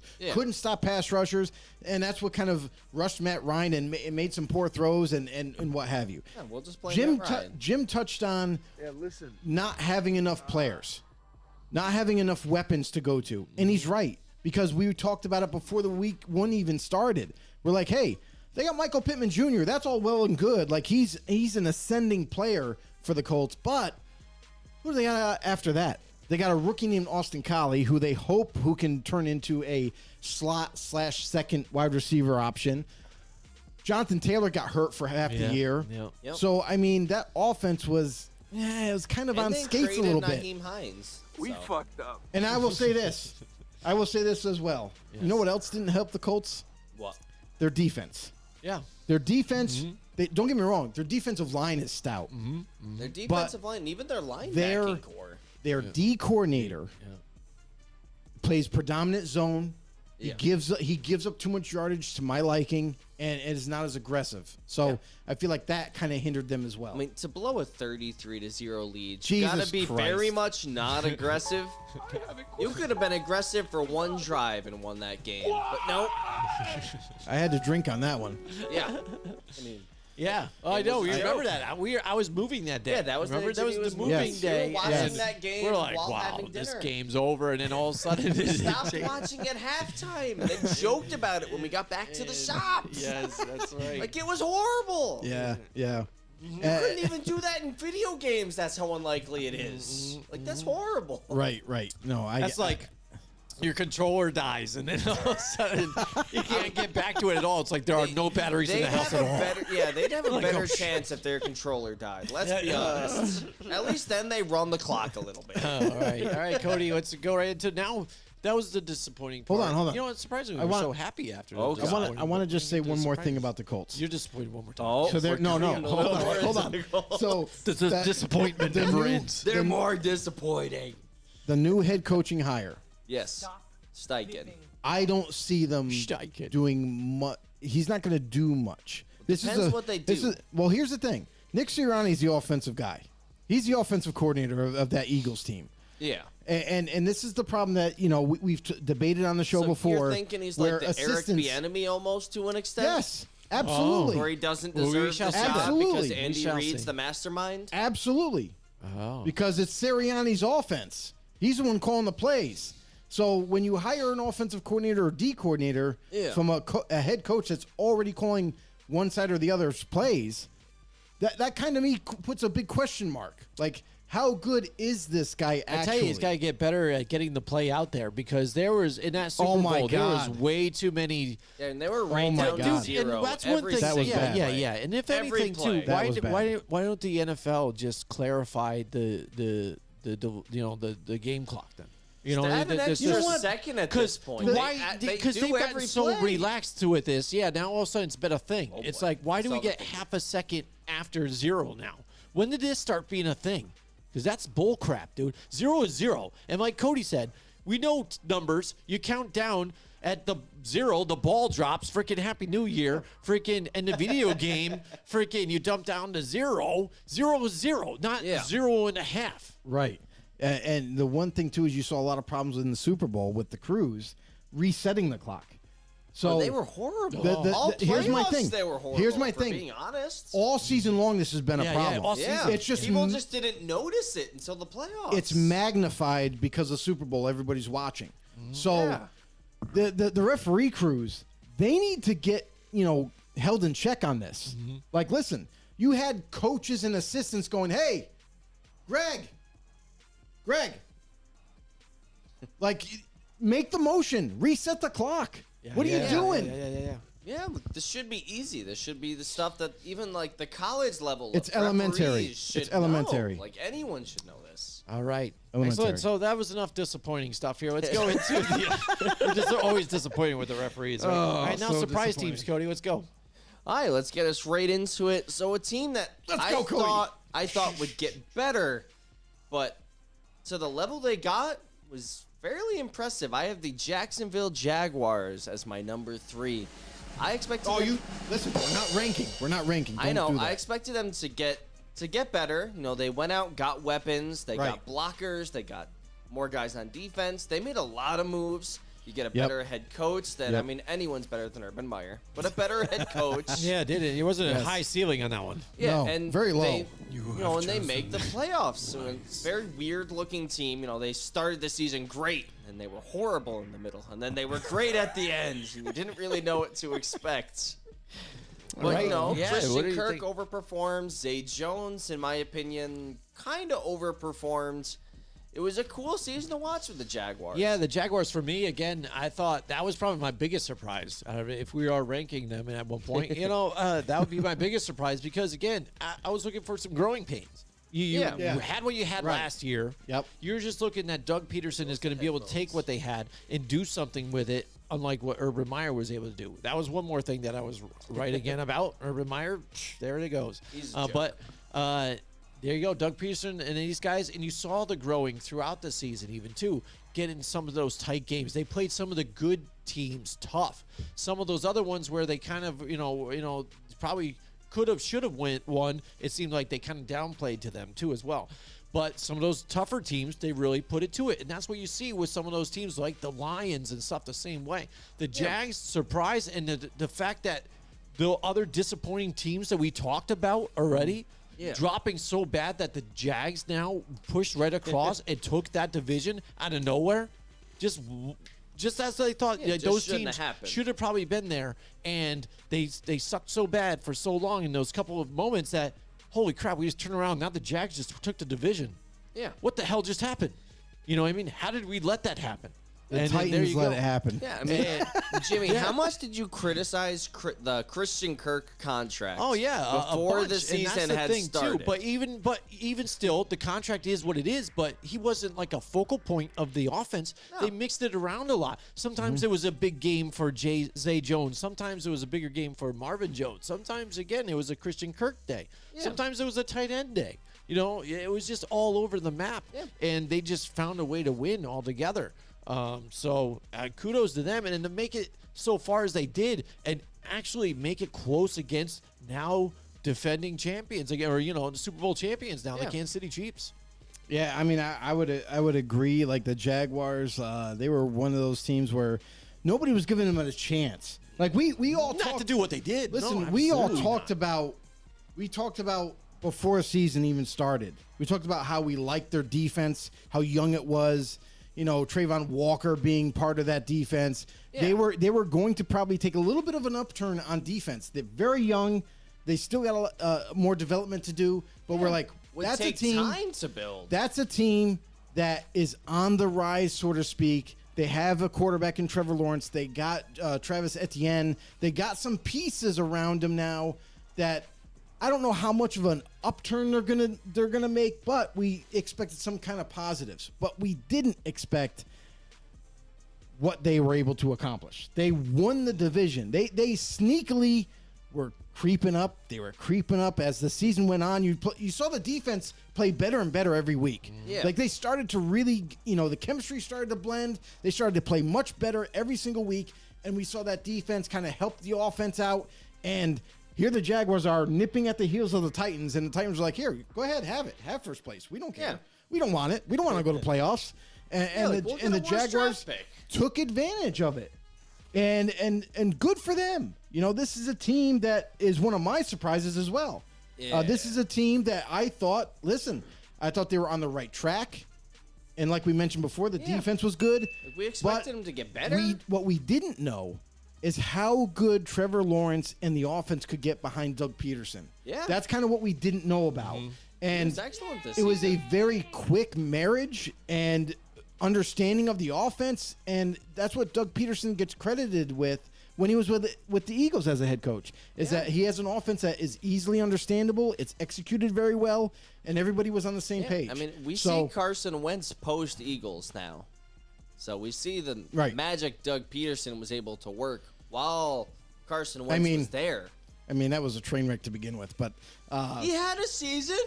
yeah, okay. Well, A most of his season. season. Most You saw what he was Most able of to a do with season. Nick Foles. Yeah. You saw what he was able to do with the But Nick yeah, Foles. I would know, say like the that's Jaguars very were definitely like that surprising element to us. Won the division, Worst to first. made the playoffs, and they were competitive in round one. So there's got to be a lot of hype.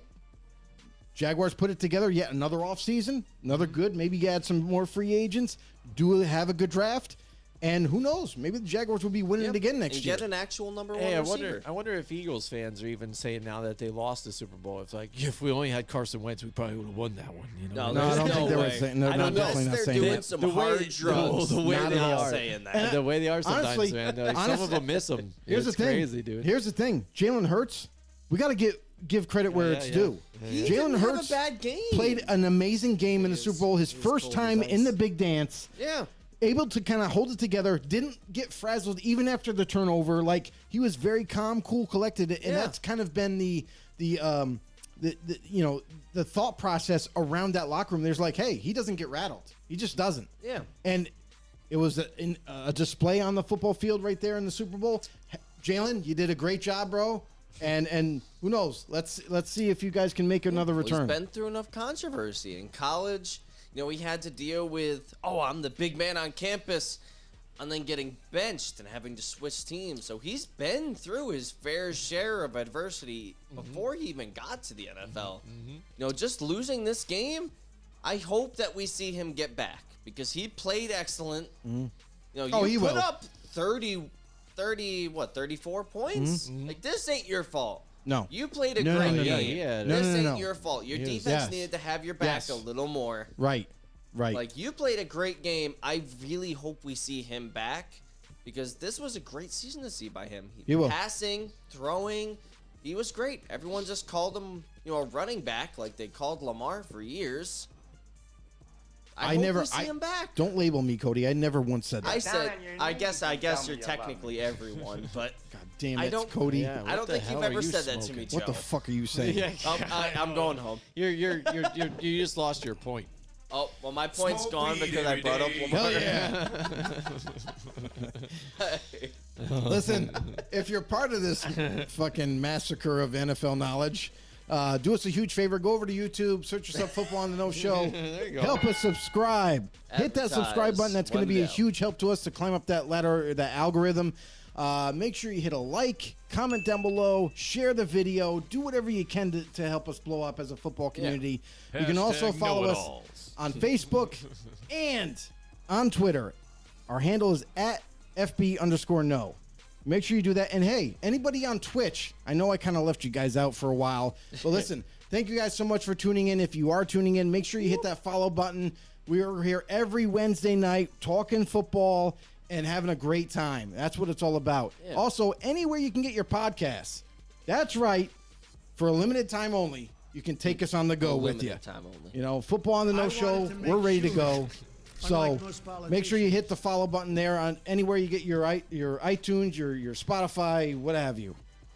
All right. We want to get into our next team, or do we have a little more to put on We this got one? two more to put on here. What do we got here? No, who just did one? He did. He just did it. That was I've it. been going on a lot of That these. freaking we guy. all agreed Shut on up, that. Cody. So we're in the next one. So Cody's God next. damn so, it. so Oh, we if you all guys want to agree go on that. next, I'll put it Cody, back. No, so it's Cody then. It's Cody now on his next one.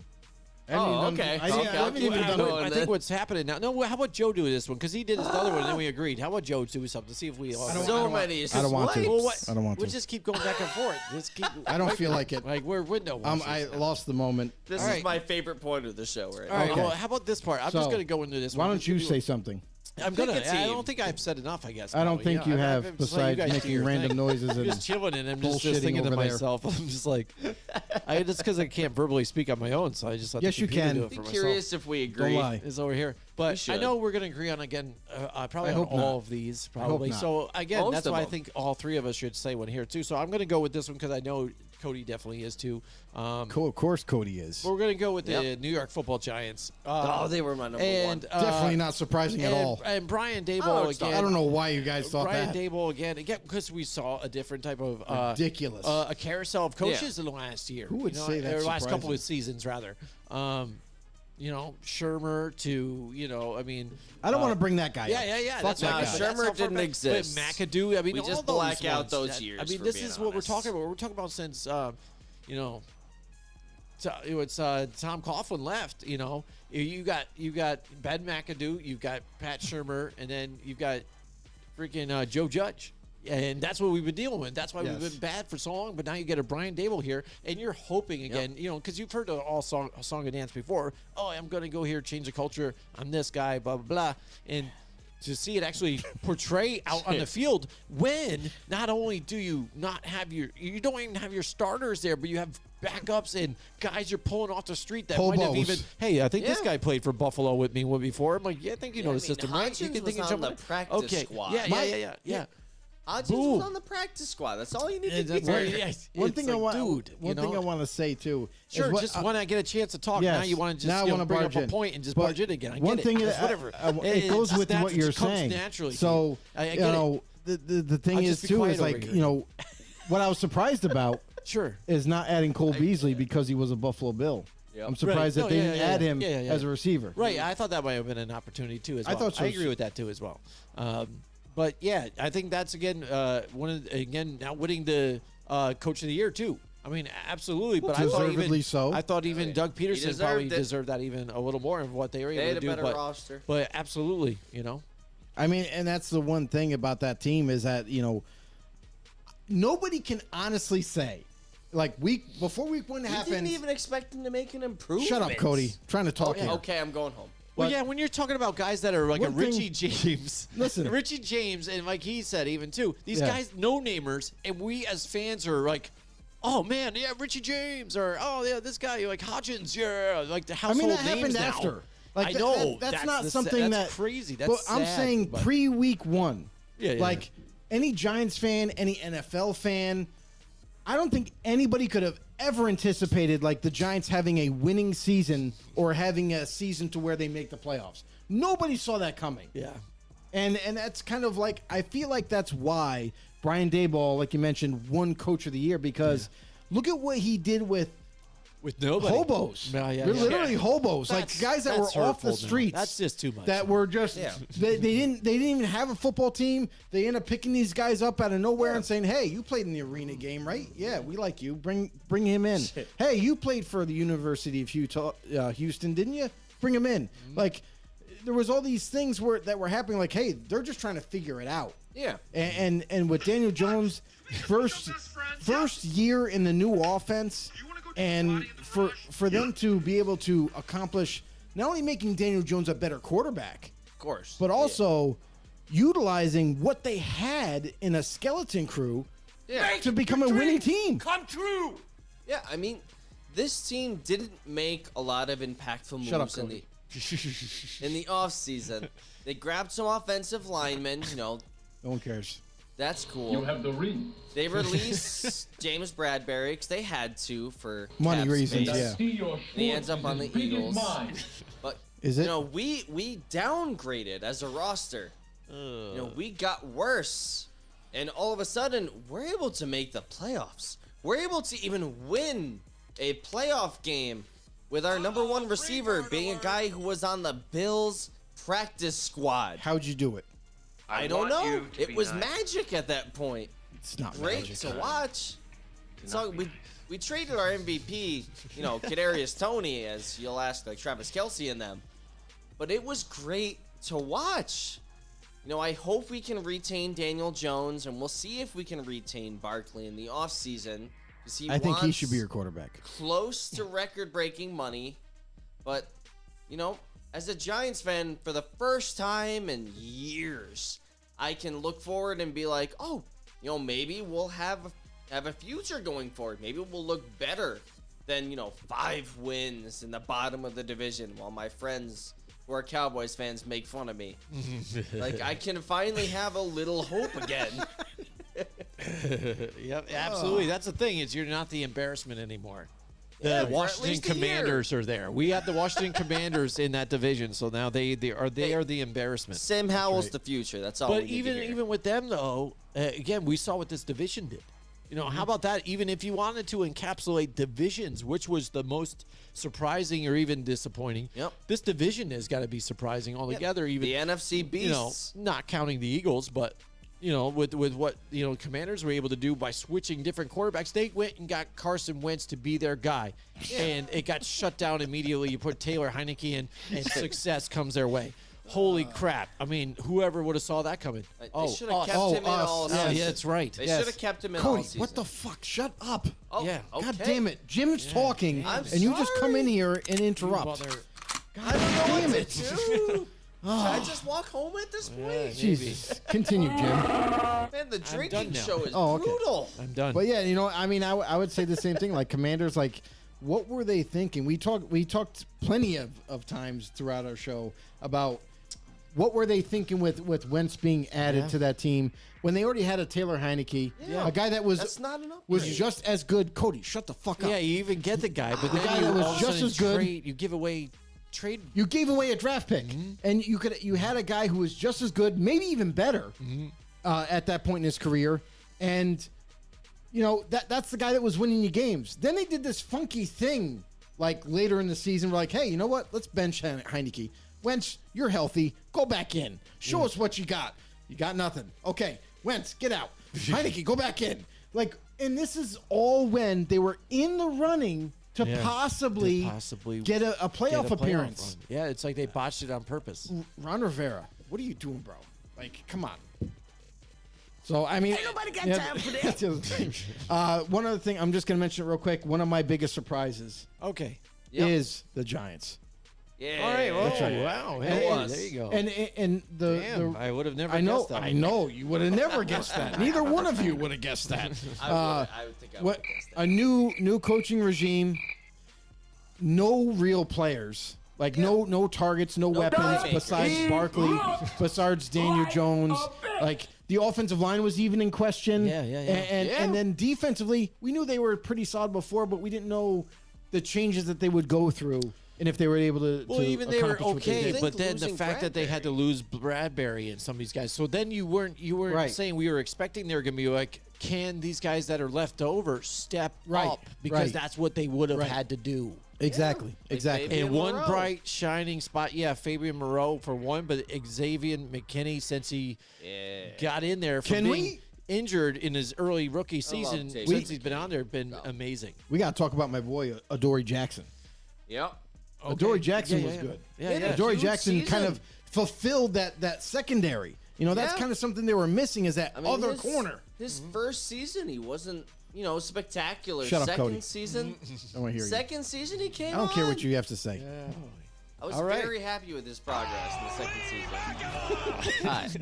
We getting into our last Yes, one? next or do one, you next one, still go. have more? Go, since we talk about your team more All right, than here, anything. finally, the last team. What do we Oh, got? okay. Let's get Joe, over with it. jeez. Well, it's our team, Big. He just So, says it, though. That's all we I guess talk about. my Not last true. team that we haven't talked I about didn't as announce much, it. I have ESP. I can guess Would what You have it is. ESPN? I know Nice. who it is. ESPN, would be the Seattle Seahawks. Seahawks. God damn it, Cody. Who had You always freaking messing it up. We thought was maybe a rebuilding phase. They released their franchise Hashtag know-it-alls. quarterback. I'm not They talking get a about- lot of draft picks, and you're like, oh, maybe these guys will be good in 4 or 5 years. But no, Geno Smith has a resurgence year. They draft, 5 rookies who are all starters, all have solid years. Excuse you, Cody. They all have solid years. Jesus, this and, is a DK show. and Lockett continue to show That's like a Ralph thing. the great Damn it, targets. fucking Ralph. What do you guys think of the Seahawks among your I don't know. strange farts and stuff that you're Jimmy, promoting go ahead, right take now? it away. I'm not talking to Cody right now. I'm busy right now. Okay, I'll just go sit in the good. corner, Joe. All right, here. What were you saying? Just put us in. He said, "What do you think about Seattle?" Seattle. Geno It's Smith, not right? just Geno Smith. me. Yeah. There was a big surprise again because, we didn't expect a whole lot out of a Russell man. Wilson going to Denver and stuff. We thought it was going to be a building process. You get a Drew Lock, you have Geno Smith. Yeah, Geno Smith makes sense because he knows the system, which is run it again. Weapons right there, galore right there for the offense, though. So what a better setup for him to have success. But I think the surprise for them, for most of it, was how their defense played. Even despite not having a lot of those players that they had just shed. So this is what's amazing about the Seattle Seahawks is the ability to trade and get value and still stay relevant. What they're able to do. You know what I mean? And still, again, run the ball, do whatever they got to do to get the job done. And what's funny is along the way, banking on the fans and that 12th man and getting them through even this whole thing. It's kind of like having that true guy, that veteran that's been there, that stayed with the team, that helps them get through, I think, as well. So as far as, the GM and the coaching all together with what they had, I think they did an amazing job. And that's why I think it's such a surprise because you think that they're a rebuild team for even the fact that they have 2 great wide receivers on either end there, but they get it done. They just surprisingly win and still stay relevant. And with what they've done in the trades, have a top 5 pick. Amazing. You can't ask for anything better. Absolutely. And the thing is, let's just say from the beginning, they traded away Russell Wilson for a boatload of picks for other players, starting caliber players, and to go through a season where before the season even started, it's Cody. Don't worry about it. What I do? He dropped the mic. Yeah, he dropped the mic. He made a point Freaking guy. without us hearing it, and he Anyway. dropped the mic. But like done anything going through over here. this offseason and everything before week 1, who gave these guys a chance? Let's just face it. We saw Geno Smith. The last time we saw him play before week 1, he was throwing interceptions more than touchdowns. Yes. And he looked putrid, at times at the quarterback position. So we thought, is Seattle really going through the season with maybe Geno Smith, maybe Drew Lock? Like, what's the scenario here? We didn't think it was going to be very bright, in terms of their future. So nobody could give them credit as like, as an offense, they're going to be okay. Like, everybody thought the same thing. Everybody thought that Geno Smith, A, was not a starting caliber quarterback. B, was a guy that turns the ball over often. And then C, just was going to be there just because that's all they had. It was a bridge quarterback. That was the issue we saw going into it. Now you bring up Jim, you bring up Tyler Lockett, and you bring up DK Metcalf. Yeah. 2 pillars of that offense as stud receivers. Yeah. And you're like, well, maybe they'll be okay. Maybe they'll be below 500, but they'll still be all right. But But- look who they got thrown. Yeah, But yeah. here's the thing: is Geno is the quarterback, so nobody gave them credit of 1 being competitive, 2 being a team that could actually push for the division, and here we are And make the playoffs. talking about how great Geno Smith is playing. Great, not average, not good, but he Probably played getting an great for extension. Seattle. Cody, shut the fuck up! I don't know what to God damn it! Stop commenting. All right, I'll just stay quiet over here for the rest of the and show. here's the other thing: is we also questioned the offensive line. How well would they be able to hold up? We saw how badly they were the year before. Were they going to be able to do anything? They had no running game. But here's something that I have to say about John Schneider, the GM of the Seattle Seahawks. I almost did. Yeah. But I corrected myself. Schreiner. I'm not that drunk. Greg Schreiner, right? I just called him Snyder.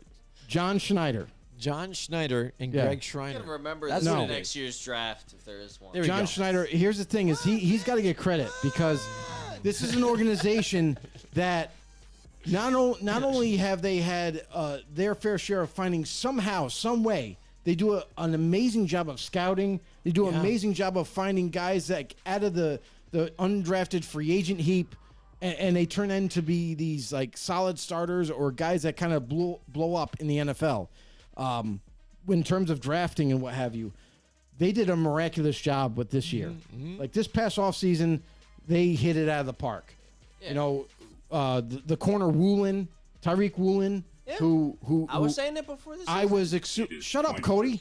Okay. No one's talking to you. Sheesh. Goddamn, I Tyreek. should never drink. Don't tell him to Tyreek- shut up, though. shut up, He's doing Jimmy. all right, though. No. Tyreek Woolen was the starting corner, Somebody's being a dictator. and emphasis on the dick. Tater. But Tyreek Woolen was definitely one of these guys that they got in the 5th round who I was like, how did he slip to the 5th round? He had the measurables, he had the speed, he had a little bit of development that he had to do, but man, he really blew up as a rookie for this team. So they found these kinds of pieces, young defense, kind of poured it on throughout the season, and then Geno Smith with his playing ability, I was baffled. I could not believe how well Seattle played. Yeah, good coaching does. Shut the fuck up, Jimmy. Jimmy. Shut the fuck up. At least he said Jimmy instead of Cody for once. Shut up, Jimmy. I can appreciate that. Shut up, Jimmy. Shut up, Jimmy. So, on a kind of, I guess while we're on the Seahawks, oh, my gosh. We're still talking about them? yes. Did you guys see that the quarterbacks coach for the Seahawks had been hired as the Buccaneers offensive coordinator Yes. going forward? Mr. We did. Dave I think we Canales. brought that up before. Not Did exciting. we bring up his name? He's on the ticker. Oh, he was on the ticker. I Not should just- exciting. I see why Joe keeps kind of pushing me Oh off. my God! Who the hell? I'll just keep pushing myself back. It's all good, Just Joe. not. It's not No exciting need to news. worry, bro. Okay. Not exciting news at all. Well, that was our, surprise and disappointments right there. I think that was it. That Was it? that's That was it. was all Finally. three of them. That was You know all what's three. funny about that went whole way too segment? long. Oh, God. It didn't go That far. didn't go far Here, at all. try again. Do it Let again. me try. We went pretty far. Come on. I'm right. Come on, do it. Jimmy? You What can do do it this. right-handed. You can do this. You just Throw give it. him a random piece of paper. Oh, it didn't even go anywhere. It's Jesus just an Christ. index card. It's Dude, not throw like it the when- other way. David Letterman Man, does it better, right? Do that I just went- do I do Yeah. one? There you go. At Hey. least it's off the But table. That's he does off the pins. He does. I guess that's better Boom. than some of the shit That's the that pencil. Joe's That's what I talking gotta do. I gotta throw a pencil. That's what I gotta do. But I don't crack the screen. All right. Yeah, it's Football on the No Show. We want to thank again. It's been a great 5th season now for everybody. It has been a great season. Raise Energy, absolutely. We drink Raise all the time. Part-time. You still have our promo code Raise Them Up out there. You can still save by doing that. We do constantly. There's a case over there in the corner. Yeah, yeah. I mean, Promo code absolutely. Raise them up. You save 15%, guys. It's great. Absolutely. So anything. there, Removes the and all delivery the guys fee. we hope to have for the next coming season too, as well. Mohawk Honda and all those guys too, as well. Colorize, a big part of us too. I like at those PK, guys so. at Colorize. They're good I people. see them frequently a lot. You do. too. It's awesome, and they Yes, are you do. amazing. They And are the paint amazing. professionals. And even for me, being a professional at paint and stuff, I still ask the questions that seem What? simple too. I mean, I go Yeah. there, I'm looking at the different products that they have. And Jimmy, you know. and You I'm don't looking have to at it because ask. normally, does too, know being the a best professional, colors. that when you're looking at the gallons, you're like, well, here's base 1, here's base 4, here's base 3. I just want this same paint or whatever, but I just want it in Right. white. Where's the cans of white? Because it should say white at the bottom of the label. So again, I'm bringing it up to them. I'm like, hey, I want this, but I just want Yeah, the. I got They're like, you. oh, you just want it in white. You don't want any base. You don't want it Yes. tinted at all. I'm like, okay, hold on, Correct. we'll go get the white for you then. I'm like, Yes. all right, cool, thanks, I appreciate Excellent. that.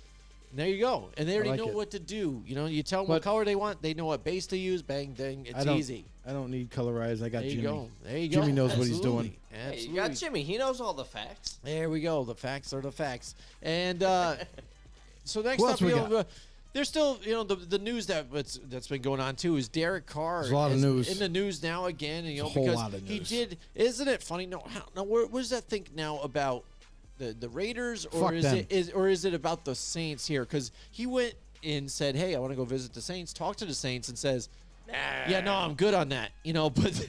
But he gets officially now released by the Raiders here now, because again, it was tomorrow. Tomorrow was the date there where he would have Right. got more guaranteed money, so they had to do Would it. have been locked in. Yeah. Oh, so yeah. they had to do No something. choice. So they actually benefit. I know they would have been like to get a trade. To get a pick for him, but they released him here.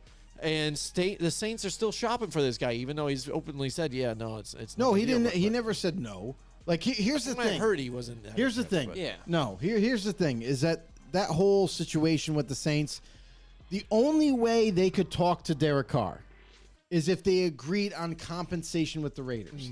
So here's the funny thing is the Saints played like Jedi mind tricks on the Raiders. So like, oh yeah, what do you want? Jedi Oh yeah, mind sure. tricks. We're willing to probably do that. Let's do that. Let's send Derek Carr to us so we can talk to him, wine him, and dine him. You know what I mean? Let's talk to see where his head's at. What contract is he looking for, and what have you? Get a head start out of everybody, and they do that. And he was there for 2 days, 2 nights, even. So Wow. there was a lot of conversations that were had and everything. So he ends up leaving the Saints because hey, we can't agree on a deal. Yeah. Because they were looking to maybe restructure his contract because they didn't want that Yeah, guaranteed well, no, money. they So don't. Yeah. he goes, he does this thing, whatever, goes home or whatever, and it's like, okay, well, we knew that Carr was going to be released. We just knew it. Yeah. There was no trade that was going to be had. Everybody, for anybody that's smart, was thinking like, yeah, why the hell would Just he? wait it out. Why would he be traded? Why would he be willingly say, hey, yeah, well, I'll give you a draft pick so I can go somewhere else? Yeah. No, and hurt the team that I'm going to? Hell no. So, Carr does this thing. He gets released, and it's like, okay, not only is he released, but now he is a free agent where he can dictate where he wants to go no matter what. He's going to take all the visits that he needs to take. I've heard that the next visit other than New Orleans is going to Tampa Bay. After that, I can only, kind of speculate that it's going to be to Carolina, where Frank Reich is now the head coach, where he really wanted Carr so badly last year, where he was willing, the Colts and him were willing to give up 2 number ones to get him. So, I mean, what's to say? He's going to take a tour there. and then let some alone giving people, up nothing, basically. some rare audience is saying, oh, but don't forget Atlanta in that division. Even though they have Desmond Ridder, don't forget that they might go for a proven quarterback. They like Ritter. Yeah, but when you have a proven quarterback, it's different. So Yeah. that division, to be honest with you, the best fit is Saints, obviously, number 1. But I think no matter what team he goes to, whether it's in that division or whatever, Yeah. he's going to make the team better. Yeah. Like if he goes to the Saints, which are ready to win now, and they just need a quarterback, I feel like that he's going to make them not only win that division because it is weak. Let's Yeah. face it, who they got to I mean, go if we're against. being honest, yeah. And then who knows what happens in the playoffs. But for as far as Carr's landing spots, I feel like it's all in the NFC South right now. That's I know the basically Jets. every team that's I know the involved. Jets have expressed interest. I know there's about 12 teams that have expressed interest. Yeah. But who's really serious? Who's really willing to pay the guy to be your quarterback? And do you have the necessary roster for him to come in and be a winning quarterback? Because Carr's not going to go just to anybody. He's not going to go to the highest bidder. He's going to go to a he's team, gonna go to a team that that can fits win. him and that he knows he can win with. Now the thing is too, the Derek Carr thing that kind of intrigues me too as well. How long does he let this thing play out? Because he can let it's just the end of the season right now. So I mean, you got time. You got time in between to figure out what you want to do. Because also on the other spectrum of things, there's still the turmoil that's going on with the 4 days of darkness here with Aaron has no bearing Rodgers. on him. Getting into this. Well, no, but I'm just saying again because what if he decides he wants to be traded out somewhere else? Yeah. Where does he go? Because again, this is the way people are, where the teams are. Hey, we'd rather try and maybe wait it out and try and get this guy, but if we can't get this guy, well, maybe we'll go for this guy.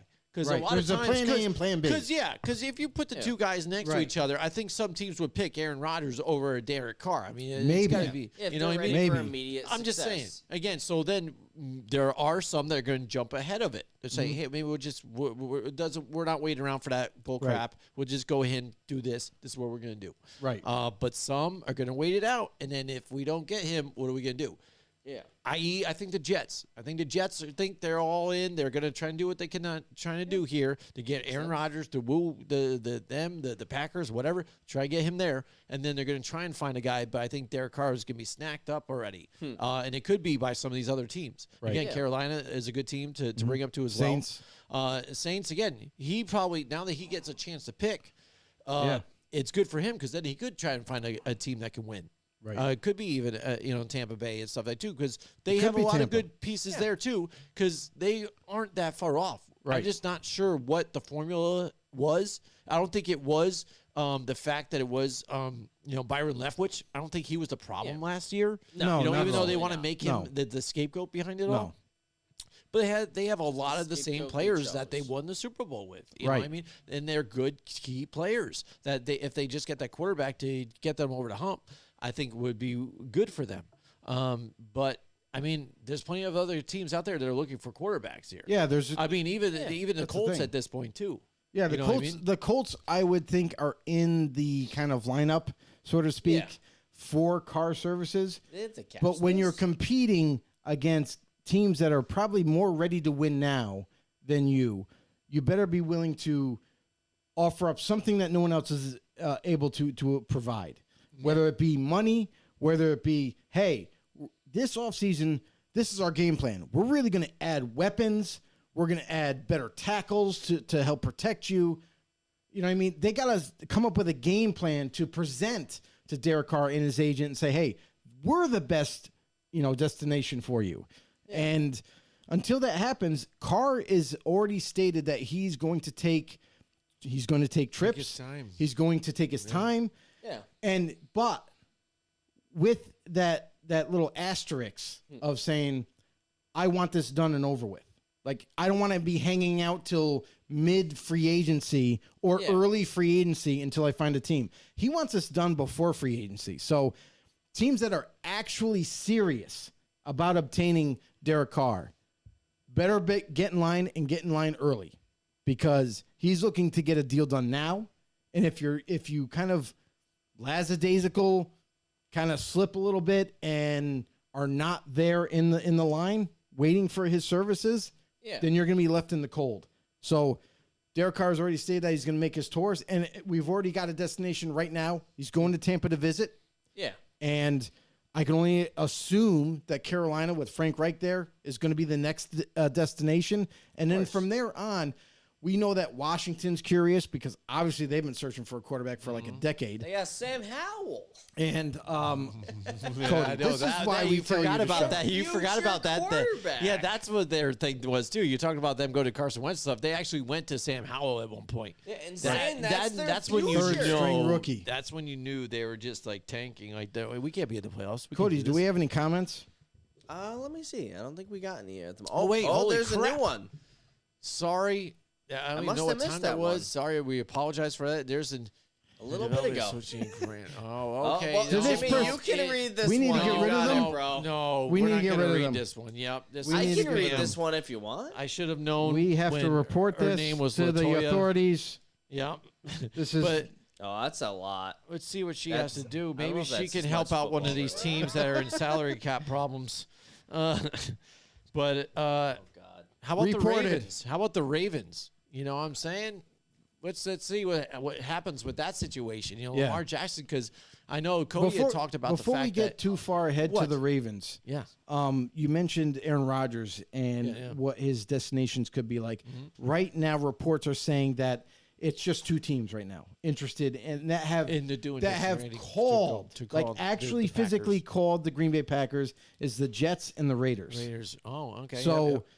you have two teams interested in them. Now here's the tricky part. This doesn't mean that there's going to be a deal done. Yeah. But if Green Bay is entertaining the idea, you know what I mean? If they've had this conversation with both teams, possibly they're going to still wait till Aaron Rodgers comes back and say, hey, you know what? You guys want to move on from me? You want to move on from my contract and what have you? I'm okay with it. What are the prospective teams? When they list the teams, which are right now, that's been reported, only 2. Out of what 2 teams currently at their state, not about the offseason, what they can do, currently at their state, do you think that Rodgers would be most likely to say, you know what, I'd want to go to that team? Out of those 2 teams? Out of those 2 teams. I think the New York Current Jets. state. New York Jets. Current Just state. because I think they have a tremendous upside, especially with the way that division is, because it's competitive too. Yeah, I know, but ultimately for me, again, what keeps them out of my disappointing things is the fact that they still made it to the playoffs and stuff, and that's good. And that's, I think they expected them to kind of be there. But the Buffalo Bills still getting there, kind of be the chosen one of the teams throughout thick and thin, and what they've even dealt with throughout the season. Kind of disappointing that they kind of fell short, especially against a team in their element at their home field. I think if Aaron Rodgers jumps into the mold here in that AFC East, I think that makes a chance for the Jets to be competitive and make a run in that division, as opposed to going to the Raiders, who, again, Justin Herbert, you got, Patrick Mahomes and stuff like that, very competitive. So you have to perform very well, and that defense, like you've said, hasn't been very good, right. at times. So it's a tough situation here. So I think overall success, leads to the AFC East, where he has a better opportunity. Here's where I would say that I disagree with you. That's fine. And this is the reason why. There's multiple factors involved in this. One, Rodgers has an ego. He would love nothing more than to prove that he is the ultimate quarterback and going into a competitive atmosphere. Double check twice a week. Absolutely. A year. But the other thing is I got you. too, what's something that Rodgers really demanded in Green Bay? More Ayahuasca? Veteran wide More receivers. weapons, yes. He Yeah, wanted weapons. proven, comedies that at wide receiver. He wanted guys that knew what they were doing, that knew how to run routes, that knew the offense. And instead, he got young guys that you still needed to develop. I understand that. Yep. I What agree does there. the Jets have? The Jets have a young rookie who had a phenomenal year. Rookie of the year, by the way, Wilson. Garrett Wilson. Garrett Wilson. And then on top of that, you have another young stud in Elijah Mitchell or Elijah Moore. Elijah Moore. An offensive line that is not complete yet. Don't get me wrong, their defense is really good. And that's kind of the opposite spectrum of the Raiders, right? Yeah. The Raiders don't have much of a defense. They have some key players. I need a second. But they need to further develop that side of the ball. But on the other side, what's Rodgers would have if he went to the Raiders? Rodgers would have, once again, Adams, who he can trust, a guy that he can go with. Darren Waller, a top 3 tight end. Yeah. Hunter Renfrow, arguably the best slot receiver in the game. Yeah, one of the best route runners. And believe it or not, as much as I bashed the shit out of the Raiders on offensive line play, they were close to top 10 in terms of protection. Yeah. So, Josh Jacobs, they got. Obviously they still need to re-sign him, but I think that's a priority. Yeah, Matt Collins didn't have a bad year too. Yeah, if they're able to do that, I feel like Rodgers would pick them because all they really have to work on is guard, maybe tackle, and defense. Yeah. So I think, it depends on how they utilize the money. Because right now, as it stands, they have close to $50 million under the cap. That can easily be widened on top of that, depending on what they do with contracts, renegotiate, get rid of, whatever. Yeah. So I think that both teams are not bad options. I would say that for Rodgers going forward, I think he's going to pick a team that is already set with veterans on offense Ready to compete. over a defense that still needs work. You know what I mean? Like I just think that like in the case of Rodgers, he's always said, I need guys that I can trust. I need guys that are proven. Yeah. Goes to the Jets, it's not that way, but the Jets have a really good defense. Whereas the Raiders are opposite. they don't have a good defense at all, No. but they have a offense that could potentially be one of the best Explosive. with Rodgers there. Elite, for sure. So I think Rodgers in his so-called darkness retreat right now, he's going to be going into the cocoon there and be disconnected from socials. Days of darkness. He's going to be doing his own thing. To talk with you. And what's interesting is that he's going to come back and then he's going to say, hey, I made my decision. This is what I want to do. And honestly, as big as ego as he has, the funny thing about all this is what if he comes back and says, I retire? That would be funny as hell. What if he just comes back and says, I would I'm done? absolutely love that with all the teams pursuing him. If he's just like, I like playing at an MVP level. I'm done. Right. This is my last season. I played with some young guys. I didn't like it so much. I'm just going to go home. That's right. Fuck it. I'm done. Who knows? That but would if be you said with the fucking way excellent, ego is for he being going to honest. be that upset about Patrick Mahomes just winning the MVP and now He just likes winning the Super Bowl? He likes the spotlight. He likes back to back. he likes to be able to prove people wrong. So I mean, It's just tough. So I mean, don't- and I only brought up the Baltimore Ravens here with Derek Carr just because I know now the fact that things might be done here with the Ravens here with Lamar. How interesting would that be with the new offensive coordinator? love They're to see thinking how that they're he does on shopping a new for team. to see how it happens. And what they do they change their whole face of their franchise? Well, kinda you know what they they've got a kinda new been one, looking right? like. But they yeah, have to. they Todd do. Monken Todd from Monken. Georgia. Yep, Dead but Monken. who used to be in the NFL, by the way. But again, if you look at it in the spectrum of Yeah. that and not having the weapons, at this point, need doesn't look receivers. appealing to Aaron Rodgers. They would need receivers, right? Because that's don't one thing. have that any. Aaron yeah, Rodgers I don't see Rodgers ever They going to had the Ravens. Bateman and right. Prosh. But I mean, but The not hell him. is that? But again, do they look for a Derek Carr then too? And say, yeah, screw it, let's get a Derek Carr here and Only then we'll get some if other guys and see the what else only we can way do. that happens, They would and need here's to the pay here's, a record contract. here's to the have a crazy. shot. No, I don't think so. But here's the crazy thing about this all. Right, you bring up Lamar Jackson. There's a rift between the organization and him in terms of contract. Yeah. And they could franchise tag him. Maybe that's going to be based on whether they can trade him to a team or whatever. But if they continue to stay that far apart on contract negotiations, at some point, the Ravens have already kind of stated they've kind of like, you know what? Maybe we would be interested in maybe trading him. But it's going to cost you. It's going to cost you a lot in terms of draft capital. I don't know if there's a team out there that's willing to do all that. So for Lamar and the Baltimore Ravens, even if they were to agree on a trade, move on from Lamar, here, you guys deal with him. Give him the biggest contract you want. We're done. Yeah. Now they're without a quarterback. They have a guy that has been their backup for quite some time, Taylor Huntley, who has done okay. Yeah. He's not a starting caliber quarterback, but he's done okay. But who are you going to bring in then after that point? Because there's always got to be a game plan.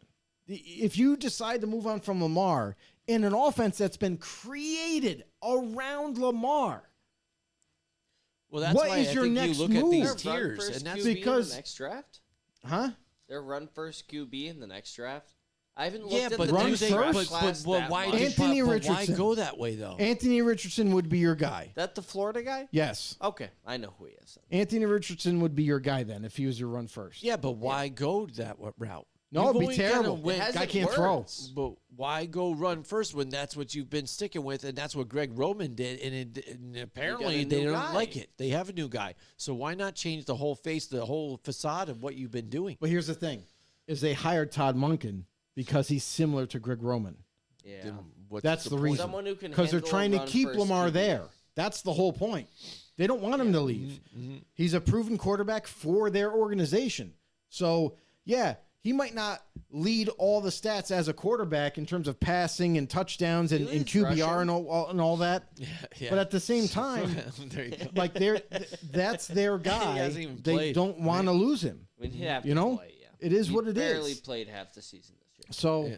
I mean, that's the bottom line. Yeah, They don't want to lose a guy. Listen, unless you're the Raiders, who they're like, oh yeah, sure, we'll move on from a franchise quarterback. That's Yeah, no you don't problem. want to lose your franchise quarterback once the guy is already proven to win MVP awards, leads your team to the playoffs. You don't want to move on from that Right. for no reason. Exactly. Like, you don't want to just move on like, yeah, we feel like it. Like, that's kind of where the Ravens are at. Like, oh, Greg Roman didn't make a backup look like Lamar? Yeah, we should just move on. Like, that guy's horrible. Again, Like, it didn't make any sense. Yeah, for me, that seemed more like a Lamar issue. When your starting quarterback says, again, no, I'm just not healthy enough to go in there. And you're right there easily walking into the playoffs even without him being there. And still, you won't even play in the playoff game. Like, really, bro? Patrick Mahomes, high ankle sprain, and kept playing for his team. Because he knew, Painkillers are a hell of a drug. if you, All right. Chad Henne out there. Chad Henne's got to be great, though. let's Look, pump the I get to brakes. retire a champion. What's the break? Chad I Henne. think Let's think pump Jimmy's the making brakes. a good argument. Let's pump the brakes a little bit. Jimmy's The whole making a good Mahomes argument thing here. about everybody saying, "Oh my God, I don't know how he's doing it. He's doing amazing." Yo. It's called painkillers. Yeah, but any QB could do this. Any Lamar could do this. Lamar could have done it then. Yeah, right. It's called painkillers. Yeah, right. Well, it This can depends on lead your to injury. Permanent damage. It depends on your injury. Yeah, but a high ankle sprain is just that. It's only a sprain. What did Lamar have? Does anyone know that off the top of their head? What was Lamar's initial injury? Was it not a high ankle sprain that took him out for like 6 don't know, to was 8 it? weeks? It was. Look it up. I can That's look your it job. up while Look it y'all up. are talking. Your job's to look it up. Cody, look it I up. will look it up while y'all but- are going. Yeah, I mean, I think that's one of the key things and what you do in those moments, and that's what defines who you are and what kind of player you are. I mean, we've seen multiple players do it. Right. We've seen, even Josh Allen throwing with that shoulder that he's had fighting Elbow. through it, Elbow. or the elbow, fighting through it, and later on getting surgery and stuff in the offseason and stuff like that. You know, Joe Burrow, same thing, issues, and then they keep fighting through it, and then lo and behold, after season's over, hey, they're getting the surgery to get it fixed. Fighting through it for your team, for you. But again, obviously he cares about the money himself, and saying, yo, I'm going to bet on myself all for this. I'm going to stay healthy. Yep. Much like a college guy coming out, and that's going to be a top prospect. Like, well, so he's already banking now and looking at himself as a top prospect to be out there in the market. Right. So that's what we should have told you already as a franchise. Say, this guy ain't about us. He's about himself and ready to hit the market already. Lamar is about himself, but that's because the team hasn't, to his liking, the team hasn't said, "Hey, we're willing to give you this much money." Well, you can't because we already know. We're already talking about what kind of guy he Lack is. of long-term success. You don't have a lot of weapons. We understand that. There's no security But we've there. also talked about how he isn't the best at accuracy either. He's had some great throws at times, but still, he's been challenged as a quarterback that is particular at throwing position. Not only is it running just your offense all in general, but they have molded this thing around him to utilize the strengths that he has with his legs. Absolutely. So, and that's what he is. And we understand that. We're going to pay you great for that. You should enough. But top money, that means you need to be all around because you do have players like a Patrick Mahomes that has the whole bundle where he can throw and he can run. Right. I agree with that. I agree with that Still statement. want to reset the But the market. problem is Lamar's his own agent, and he sees So his he's done. value. He sees his value as a 40 million plus type of quarterback, which is unrealistic. Because if you're going by pure quarterback, attributes, what does he do the best? He runs with the ball. That's his best attribute. Yeah. And the other thing is because of that threat that he has, that's why some receivers, I understand. mainly the that's what tight makes him end, dangerous, yes. is the reason why they're wide open. Yeah, Because they're so Mark worried about Andrews. him escaping the pocket. So I agree with you, Jim. But here's the whole battle between the Ravens and Lamar. Because Lamar views him as, this value. Ravens, they probably don't value him that high. They say, hey, you're about, we'll come somewhat close, but we're like about here on you in terms of a contract. If we can't make this kind of compromise, then the Ravens at some point are going to have to say, you know what? We're going to tag you. And to be honest with you, the tag, I believe, is like $19 million. Yeah, I'd have to look For a at year. what the actual numbers are. That's the crazy part. It's $19 million. So if you get tagged, you're going to stay a Raven, and he's going to likely be tagged, especially if they can't agree on a contract. How He's far gonna get does paid he go $19 on that? million. Because again, he's got to sign the tag, or He's he's gonna- going to yeah. sit there or go without signing it. You go without Just signing it, you're going to write your own, your own death sentence, because now other teams see this and like, hey, well, if he's not willing to just take the franchise tag and play out the year, why would we want him? Because he's obviously all about just himself. He doesn't care about he doesn't care about his teammates, doesn't care about the team, doesn't care about anybody.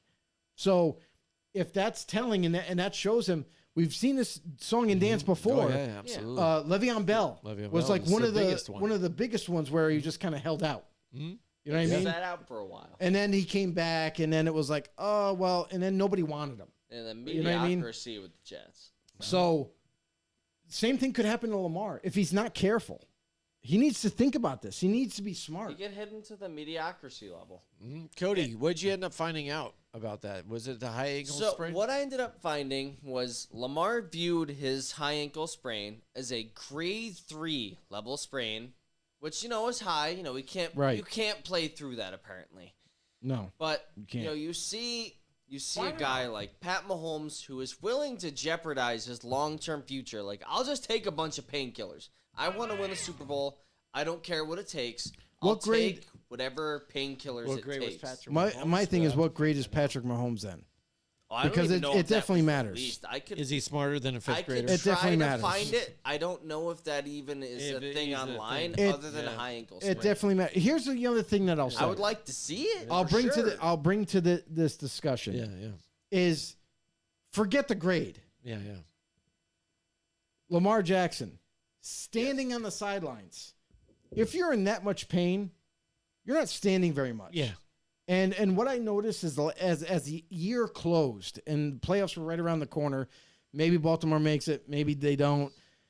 In the last week of the season, where a team needed to win, you would think that a guy like him, like he's standing on the sidelines, he's joking, he's laughing and stuff. I'm like, Yeah, he's got the obviously, shades on and I don't everything, think like- you're that hurt, bro. Yeah, if yeah. you're standing by yourself and you're joking with your teammates, that shows me like, hey, I'm taking a stance now as a player, and I'm saying, you know what? Nope, I don't give a shit. I'm not going in and possibly getting us to the playoffs. I'm not going in and risking my future until I'm signed long term. Yeah. And that was a statement made by Lamar, and that's where you see this rift. Right. So going forward, this could be it's already a tricky situation.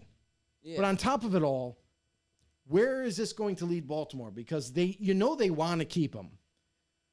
But if this goes any farther than what it already has, then who knows who's gonna be able to trade for him? Like, that's the craziest thing. Yeah. And who's Depends gonna on be the compensation needed. no? That's the thing. It's unrealistic. Oh yeah. It's unrealistic. Just like everybody's There's some saying. teams willing to give that up, though. Yeah, those I are don't know those about are it. Look at If the they- Broncos if they already last know that season. it's- those are teams that are not winning teams. Those Yeah. are teams that are losing teams that are desperate for a quarterback. Yeah, they lose. Like, look Right. at the Broncos last season. They gave up everything to go 5-11 or Yes. 5-12. Yes, but they honestly believe that they were going to be a winning team. They believed it. Yeah, they believed They it. didn't have the roster to make No, it work. But nor once they the know head that the coaching. relationship is poisonous too, Right. They won't go for it. Or they won't. Most of them won't. No. They'll be like, well, we're just They'll going look wait to move for on. you to do what you're gonna do. They'll look to move on. Yeah. But here's the thing: is everybody's expecting Rodgers too to be given away for like 2 number ones and everything? No, it's not going to happen. No. It's not going to happen Well, he because wants to they go. know as much as it's- Green Bay would love a first round pick, just a first round pick, it's not going to happen. Think about his age is 39 years old, going to be entering the season. Yeah. His contract is freaking ridiculous in terms of guaranteed money. And on top of that, you have a guy who debates every year now whether he's going to retire or play another season. So with Teams that just all want being that Super said, Bowl season. remember Brett Favre when he got traded from Green Bay? Yes. Same kind of situation. And he was traded away for a 4th round pick.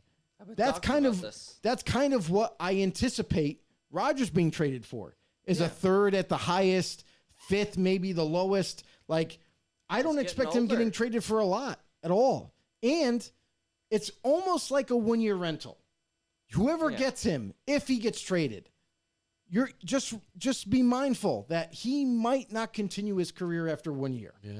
Yeah. So you don't. So you better bank in on that 1 year, Yes. whatever you Hey, have. you're Don't ready give it to up. win You the Super have- Bowl right now. Right. You just need that quarterback. Right. Yep. Which Yep. there's Don't give it no up. team off the top of my head that even can do that. There's no team that's a quarterback away, in my opinion. Yeah. The Saints. If we're being it's honest. crazy. Yeah. The Saints. I don't think the Saints are a quarterback away. I think they are. I think they have a good team. Not a Their quarterback. defense is I don't- really I don't good. think they're a quarterback away from Their winning the offensive Super line Bowl. is amazing. Defense For is being good. competitive. Offensive Chris line is Olave. good. Chris Olave Offense is showing really good. inconsistent. Yeah, offense What? is inconsistent because you're Olave looking and at Shaheem? you're looking at Andy Dalton as your Yeah, consistent but quarterback. Olave and Shaheem, you're gonna tell me are your elite 1 and 2? No. Michael Thomas playing like 3 games a year while he's healthy before he You're just listen. tears You his cannot ACL? project that. You can't project He that. hasn't been healthy in like 3 years. One whole year he didn't play. This year he didn't play. Yeah. That's it. But his better days are You done. think he's just gonna be We perfectly think- healtly next year? You never know. Like, That's the it's thing is nice you to can't. think. My thing is you can't project injuries. You just can't. Yeah. Well, you And then can't let project some injuries, but players you're are going to injury project prone. Here's the other thing too: is that the Saints do have weapons. Some. You're forgetting Chris Olave as a rookie who him was and Kamara. a rookie of the year candidate. Mm-hmm. You know, you're forgetting that Landry's coming back. You forget Michael Thomas. Landry's getting a little too Here's the old to thing, be considered a and weapon. you're also forgetting the freaking off season. There's plenty of room to make another addition at free agency I like or Thomas in the draft. and Shaheem if they can And stay that's on the field. and that's I'm telling you right now. That's it. Because Shaheem is a beast. Their defense is good. if Their he can stay offensive line's healthy. good. That's it. It's a wrap. That division is a wrap if they get a the quarterback. division might be To one an thing, but extent. I don't think they're It's a Super bit Bowl. more than just calling it a wrap. I don't think they're It's a Super wrap. Bowl bound. I don't think the Saints are Super Bowl bound. Why? Yeah, I can feel that. Just because I don't think that with some of the power that say the Eagles again can maybe perform. True, Some of but the other listen, teams that are up but and listen, coming. I that's don't why we know. play the I think game. they can be. Yeah, I That's understand that. exactly why we play the game. Look at the Super Bowl. A lot of people were betting on the Eagles to win that game. I wasn't. Over there were a 70 lot of people. over 70% of people were betting on the Eagles drinking because today 'cause you- logically that Respect roster's my better. name. The Respect my logically name. the roster's better, so it made right. more sense. But the Chiefs won. Yeah. This is what I mean. Like it doesn't matter. The like good teams find a way to win. Yeah, better head coach, better quarterback. For Yeah. being honest, or a little referee help. Better referees. I don't think Better the referees. I don't think the I would go referees with had that. much to deal with it, but I'll say better head coach, more experienced in Listen, that situation. and I'll tell you this quarterback. right now. Patrick Mahomes is not as good as everyone thinks he is. I think Andy he's pretty Reid. damn good. No, I think he's he a was good quarterback. pretty good. I He's think- not. He's not as legendary as people are putting on. I think he's like the Brady to the Belichick at this point. I think we're No. the Mahomes to the Reid, the No. Brady to the Belichick. No. You remove one of them Don't from see that it. situation, then the I other think one you is just not as I good. would say, yeah, I would say that. I would say I say Andy Reid is the you reason need why a great head Mahomes is coach so and good. a I don't great think so. quarterback to make a dynasty. At this point, even I would telling disagree you. with that. I've telling you right now. I've been my, had my things against Patrick Mahomes, but we've seen a guy like a Donovan McNabb under an Andy Reid offense, and it's not as good It's good. as but what. not Well, great. It's look- not you as gotta good look at as that what you're roster. seeing right now with If The it's roster's good, different. Roster It's what good, but not T.O. and great. stuff like that. I'm a Hall of The Famer. I mean, Chiefs- the Eagles that he brought to the Super offense Bowl wasn't before were good great enough. this season. I'm just saying. Mahomes made it great. And you still had Andy Reid then.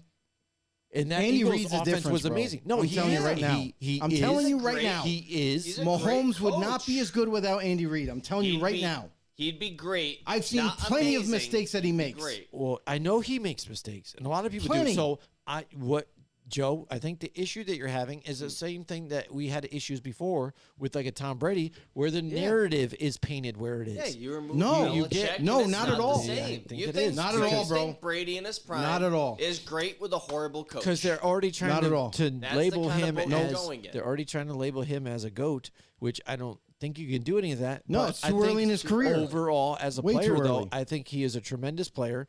And yes, it is a great Andy Reid offense what he's done, but some of the plays he's been able to do under pressure and stuff and make happen, I think no other quarterback or some other quarterbacks cannot do at this point. I'm Not none I'm other, with but Jimmy. some I other. don't know about none. I can't. No, I I'm can't saying- name another. I'm telling you, quarterback if that you can put do what even- Mahomes does right now. I'm telling you, if you had a Donovan McNabb in that I'm telling offense you. right now, he is not winning as much as Patrick Mahomes is right now. No, it's I don't know. Just a fact. I am I don't know. that is true. I don't know, bro. It's That is just true. a I don't fact. think so. If I'm being It's not a honest, fact. Joe, I think It's not a fact. There's way too think many you're on your variables for it to own be a on fact. this. No, like Way if you too want to many do that right variables. now, even too, I would put if you put Donovan McNabb Yep. and Patrick Mahomes next to Yep. each other, I would pick a Patrick Mahomes over Any Donovan day of the McNabb. week. I'll tell you right now. Even with the if, high if ankle sprain, I'll McNabb take was it. with this Chiefs team, they still win those Super Bowls. I don't think so. Absolutely. I don't- 110%, I bro. don't think so. Not with the way It's that not even not with the way close. that game just happened. No, absolutely not. Not even No. close, bro. I don't think No, I don't McNabb. think so. You I think guys, that game you're would have not gotten ugly seeing- if a McNabb is in it. I have watched Mahomes Maybe we his should whole throw that career. question out Yeah. there. then. I have that sounds seen- He He Twitter-worthy. doesn't crumble ever. No. You're not getting it. Yeah. Like, okay, you're all phenomenally amazed by the broken plays that he makes. Yeah. What you're not paying attention to is the offense that Randy Reid has been giving him. Say, hey, you got option one, option Yeah. two. That's it. yeah, I get that. You're not having to stay in the pocket and saying, oh, I got to scan the whole field and be an actual quarterback. Yeah. Don't get me wrong. I'm not saying that he's not really good. He's a really good quarterback, especially in broken plays. Yeah. And that's where he's made his fucking career, It's is true. broken plays. What I'm saying is that if you don't have Andy Reid there to kind of dictate the plays that are called, the creativiness of this offense, Mahomes is not going to be as good as he is now. Well, I don't think Mahomes could do it by I don't think himself. that's different. Just like I don't think Brady could have done it without the Belichick. But that doesn't make Brady a great, bad, average, anything quarterback. I still think he's fucking excellent. He's done a lot. You need the great head coach to have a dynasty. If you want to have a dynasty, you need an Andy Reid and a Mahomes. You need a Belichick and a Brady. You can't have one or the other. Otherwise, then you'll have one great season, maybe two if you're very lucky. You want to have a dynasty, you need to have the great head coach. You need to have the great quarterback. You And can't what have else? one or the other. What else, though? It's other, not other just that. weapons. You need you know the You need everything. the plug receivers. You need the great offensive linemen. You look at Mahomes. He had some solid receivers. He had fucking Valdez Scantling. Yeah, he but has had been- Juju Smith, Kadarius Toney late season. I mean, you give they're those all weapons twos to and anyone threes. else. I mean, it's just Tony, not good. honestly, Tony, He didn't even do that much for no. them. Well, he did during the season. Like an Super extent. Bowl, maybe Yeah, not. on occasion. But Tony was one of those hidden cogs in that offense that kind of made that team kind of excel at times. Like he was a difference maker. He made a lot of people miss. He hasn't made the team excel. Kinda, I He's wouldn't- made some. I He's think definitely that's a helped. little No, excessive. Well, he's no. helped. Yeah, no, yeah, but look at That's like some a of those fourth plays. option? Come on, dude. Like No. it doesn't matter what option he is. When he gets the ball, he's made guys miss. He's made the chains move. Like he's the guy. This year, when the Chiefs have used him, he's something that the Giants were hoping he would turn into. He's definitely the guy that the Giants were hoping he would be for them. And he didn't end up doing that for them. So that's why they moved on from him. The Chiefs get him in a fucking gave up nothing for him. No. And he ended up he panned out for them. Yeah, helping them win It's the Super something Bowl. that they've missed. You know, a touchdown in and that a punt offense. return. When you only It's a have to little bit play of the a it's a fourth or little bit fifth of a option, spark. yeah. It's that little bit of a spark that he had that I mean, a since punt Hill return left. alone could help you win a Super Bowl. You know, a big play to change momentum can change the whole game. Mm-hmm. We saw it in that game. You know, Yeah. he caught a wide Yeah. open pass, but a touchdown's a touchdown. Doesn't care if it's Right. a fucking mossing somebody or if it's wide open. That Right. doesn't matter. Right. Yeah. I don't think he led them to anything. He has made plays for No, them, no. which has You're- been you're nice missing and the a great point. thing. You're no, just I missing know, the but point. no. No, I heard what you said. I don't think you have. understand. I did. You just No. said that he helped lead them to whatever. did. Yes, he helped lead them. He helped them. By being a nice option at the 5th spot. And you can at say wide the same receiver, thing about which is Juju. You fine. can say the same thing about anybody. Marcus Valdez-Scantling, but not so much in the Super Bowl. You can like, say the same thing as about Hodgins, whatever Well, he's you been able to saw- do for the Giants at one point. my here, thing is but he that wasn't offense, you expected to be saw anything a that spark had worked. with him, whereas you didn't At see that times. much of a spark Yes. with anybody else. Like Marcus Valdez-Scantling, yeah, he's a deep threat. He's got speed, but that's all he has. He had it And last if he's game. not, Ooh, you do Before like- the if Super he's not- Bowl, he had it. Yeah. but that's the thing is like Tony was that change of pace guy. That Tony was the guy that if Right. they Yeah, if they yeah, needed yeah. it if they needed a big Yeah. play, he made it happen. Same He thing with was- Pacheco. Pacheco was He was another that guy. speedy slot guy. He's that guy, every 5 games he has a 100-yard game. The other 4 games, he'll be lucky to break 20. It's kind of like the role that Hardman fell into. Yeah. You Yeah, I see agree every with that, 5 too. games he'd be great. The other games, not so much. He wouldn't be as great those games. He wouldn't even be in the game plan. Yeah. But, Tony, during the Super Bowl, he was wide open on a play. The punt return, he made a huge play. I won't even debate that. I won't say he didn't make a huge play in that punt return to change the momentum of the game. But most of the games, he's just that 4th option who's really fast, who could make a big play. Right, and that's what you notice. That's what I'm saying. He helped that team get he to where they need to be, definitely and helped helped them that in the team Super Bowl. even helped them in the Super Bowl. Yeah, in the He Super Bowl. didn't help them as much before, in my opinion, at least. Yeah. I mean, listen. Since they got him, if- they sprinkled him Let's in just here. say, let's just Yeah, say, yeah, yeah. take Tony out of the whole conversation. Yeah. If he never got traded, I'm I think sorry, they still but win. they don't have an explosive guy like that at receiver. They don't have a guy that can make those kinds of moves. It was just they one just punt don't. return. Right. Anyone No, I'm not could've talking caught about that fucking punt reception. returns. I'm not Anyone talking about could've- that. could've I'm made talking that about fucking reception. actual Right. route running. I'm talking about guys making the miss. I'm talking about He making didn't plays. do that much in the last 2 games. Are you fucking kidding me, In bro? the last 2 Like, are you games, he seriously? had 1 punt return Like, and honestly? 1 reception. Come on. What did he do Stop the it. week before this? Just stop it. Name the play Stop it right he now. did before this. Ridiculous. Name the Receiver play he did screens is before really this. where he thrived. Yeah, but where and did, kind what of did he that's do in the where Bengals it opened game? up. What did he do in the Bengals game? No, yeah. The He broke his Bengals own game? ankles. He, He broke didn't his own exist ankles. in That's the what he did. Bengals game. He existed in the Super Bowl Okay. Yeah. on Yeah, one yeah. play, maybe Right, 2. right. He Oh, did. okay. On one He play, didn't and then exist the those other touchdown. plays. Yes. Okay. He I didn't agree. make anyone miss in those. All right, cool. No, it is true. That is true. I don't mean to anger you. I'm sorry, but just, Yeah, it's no. just Listen, my opinion. It's another added element to that offense, which opens up everything. Yeah. Absolutely. We agree with that. Yes. Jesus We get that. Christ. Yes. No. So we get, I don't no. expect to agree I on think- every opinion. No, I don't This is agree. what I don't makes expect the to show. ever agree with you. Yeah. Ever. Well, that's the thing. Ever. ever? I'm done. Ever. Yes. I'm I'm done. I'm out. Right. That's funny. Hey, This is- Cody, you've taken over my spot for that whole situation. Oh, then. That's so then My headset's gone. I'm in between. So then maybe you and I disagree then or agree. I don't know where we are, but I was supposed to be the one that disagrees with Joe all the time. But yeah, I mean, it's just crazy we got into this conversation about Kadarius Toney so much. yeah. But again, he was an added piece that they ended up getting for literally nothing that was able to help them to get where they need to go for whatever role he could play. That is the God's honest truth. Can we all believe and accept that? Yes.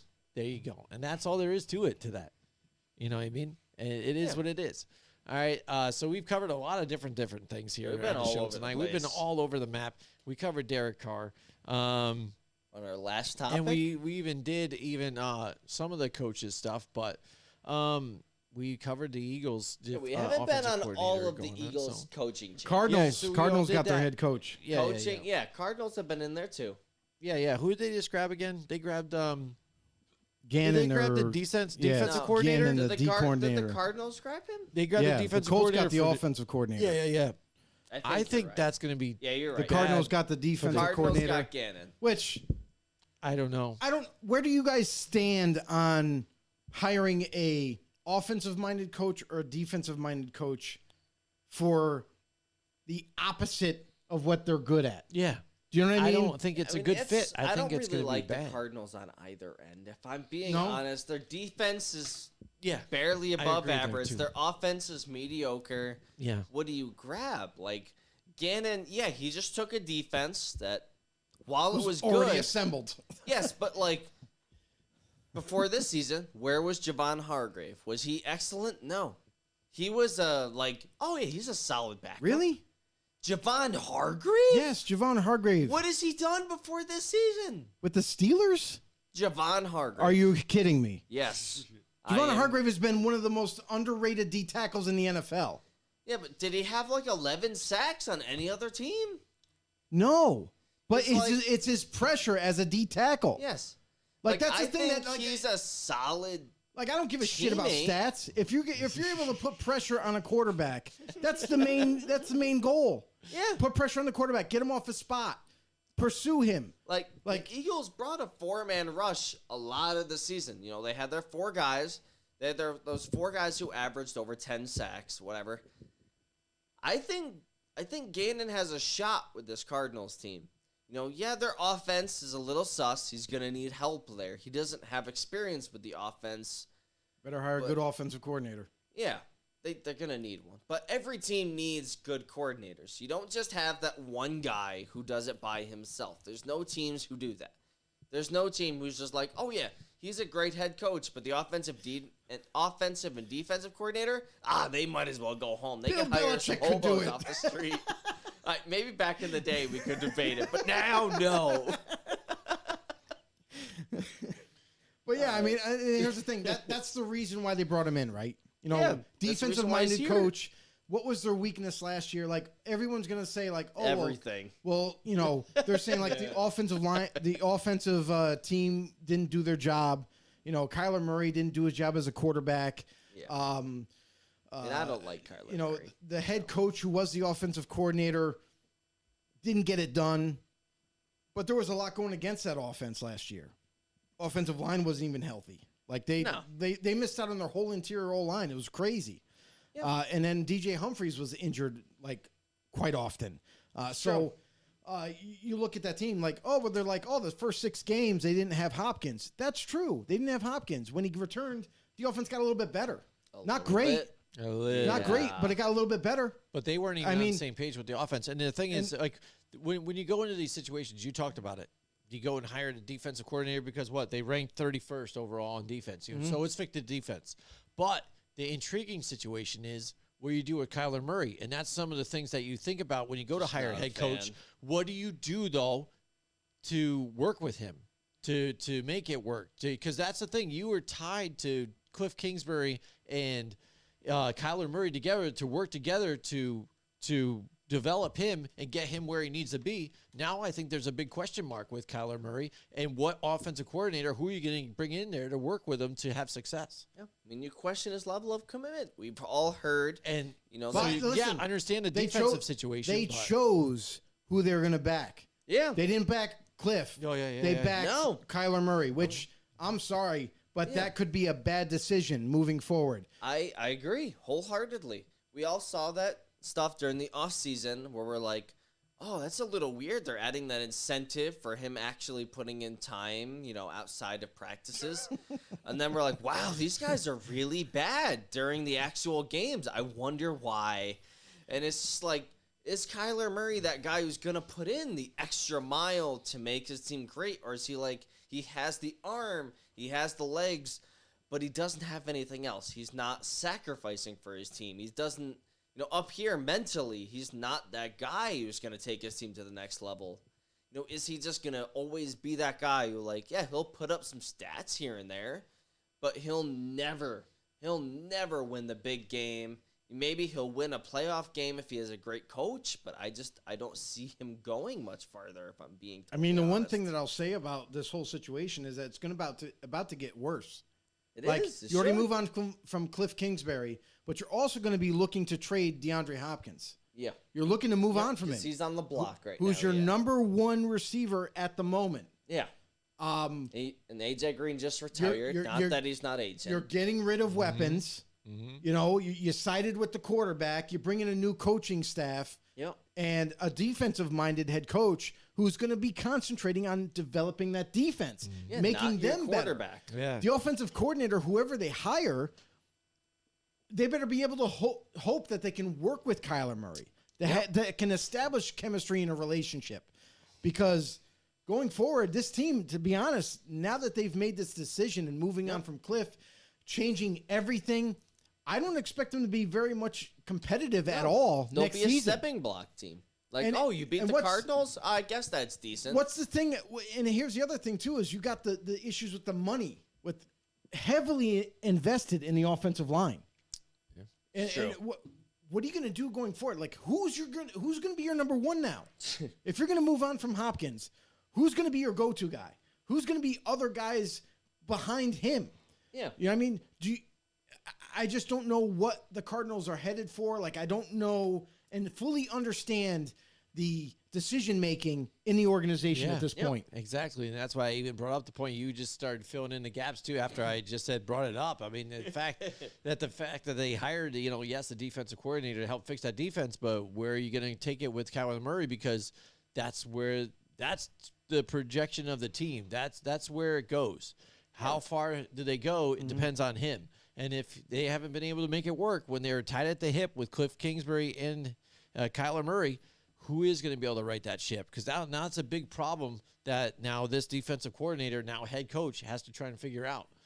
So Sure. Yeah, definitely. Makes a lot of sense. Yeah, I just don't know what the Cardinals are going to do at this point.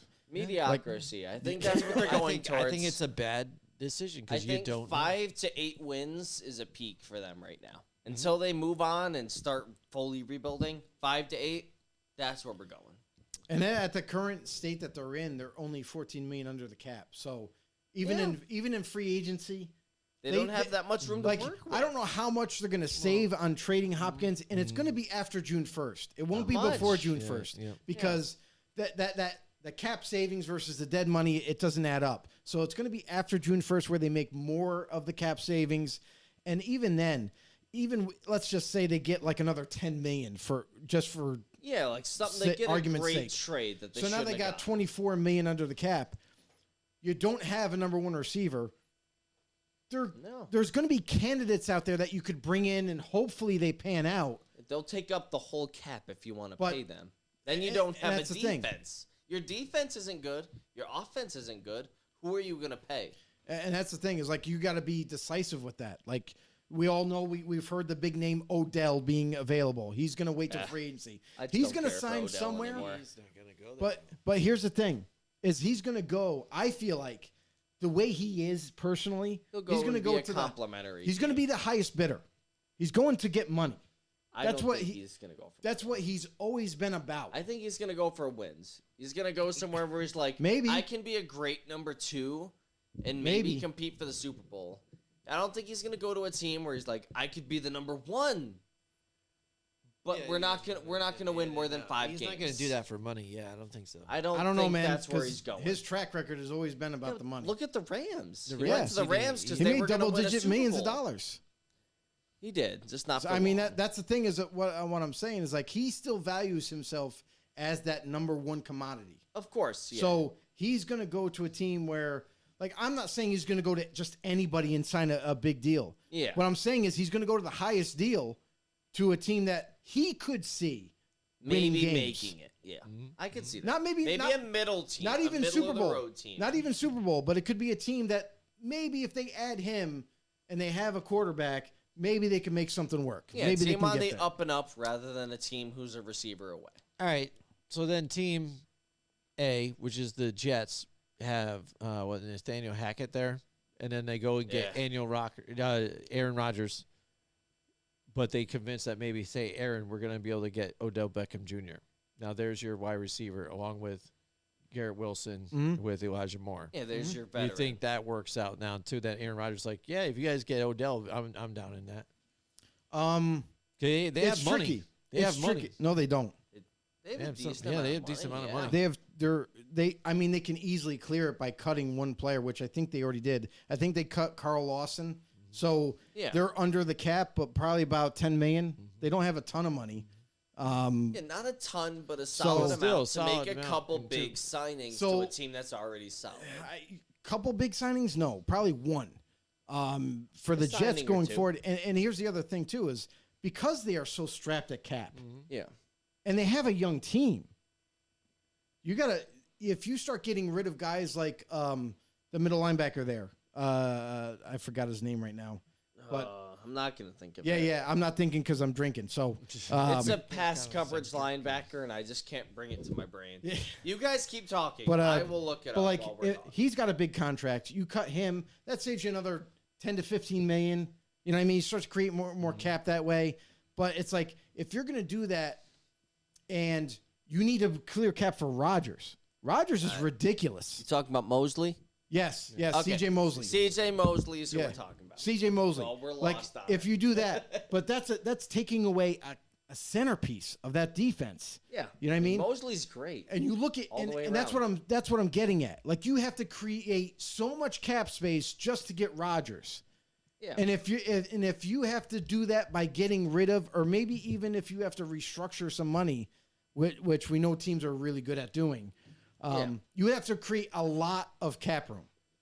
You got to create 45 million, maybe 50 million just to get Rodgers. If you're able to sign another receiver like an Odell, I don't know what he was going to come in at, maybe 6 million, maybe 10 million in that range. But then you got to clear another 10 million.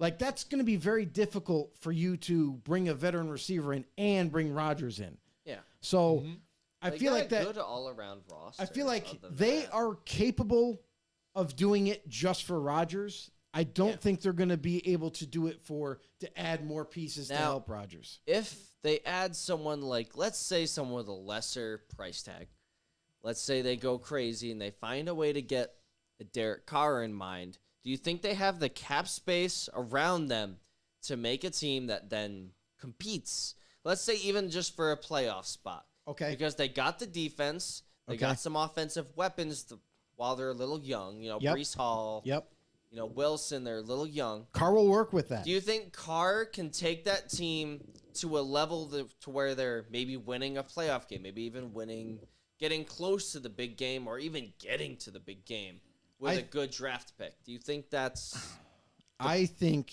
where that- they can get it? I don't think it's likely that Carr goes there at all. He doesn't play well in the cold weather. You know, he struggles with that. So going into New York, playing in the winter, I don't see him doing that. And on top of that, do I think Carr, if he did decide to go to the Jets, do I think Carr could be successful? Hell yeah.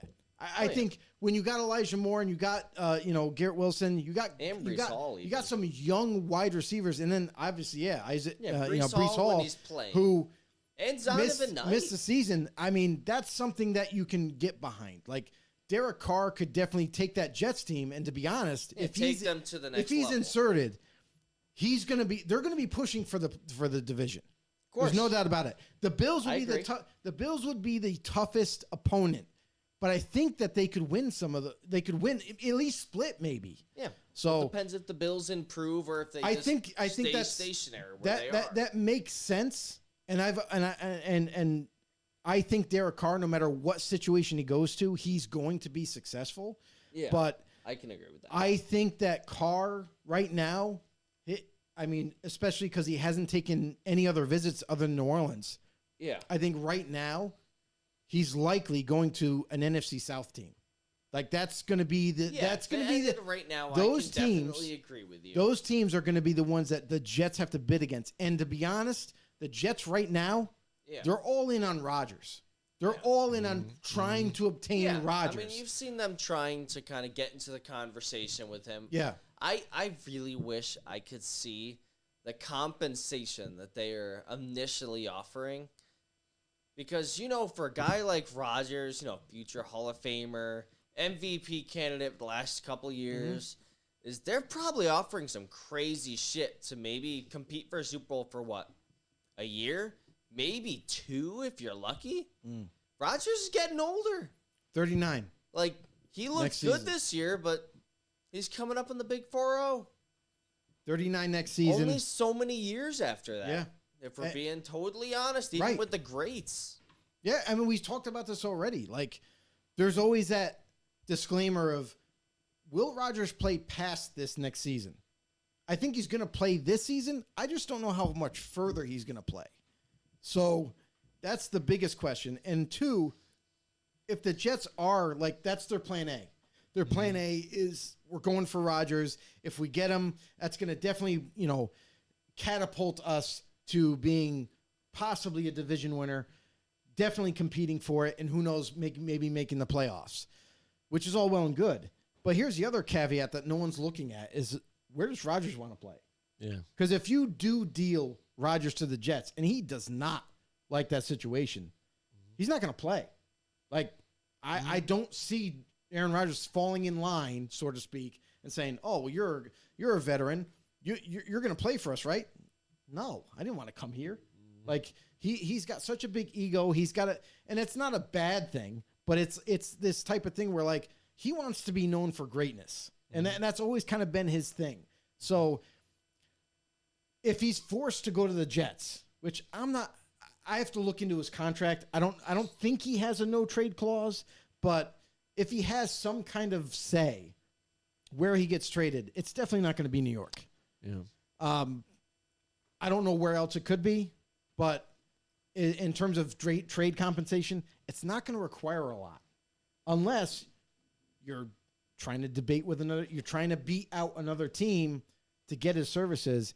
It's just one of these very tricky situations where there's not a lot of teams that are able to not only agree on trade compensation, but also be willing to take on a 39-year-old quarterback with that kind of crazy guaranteed money in his contract.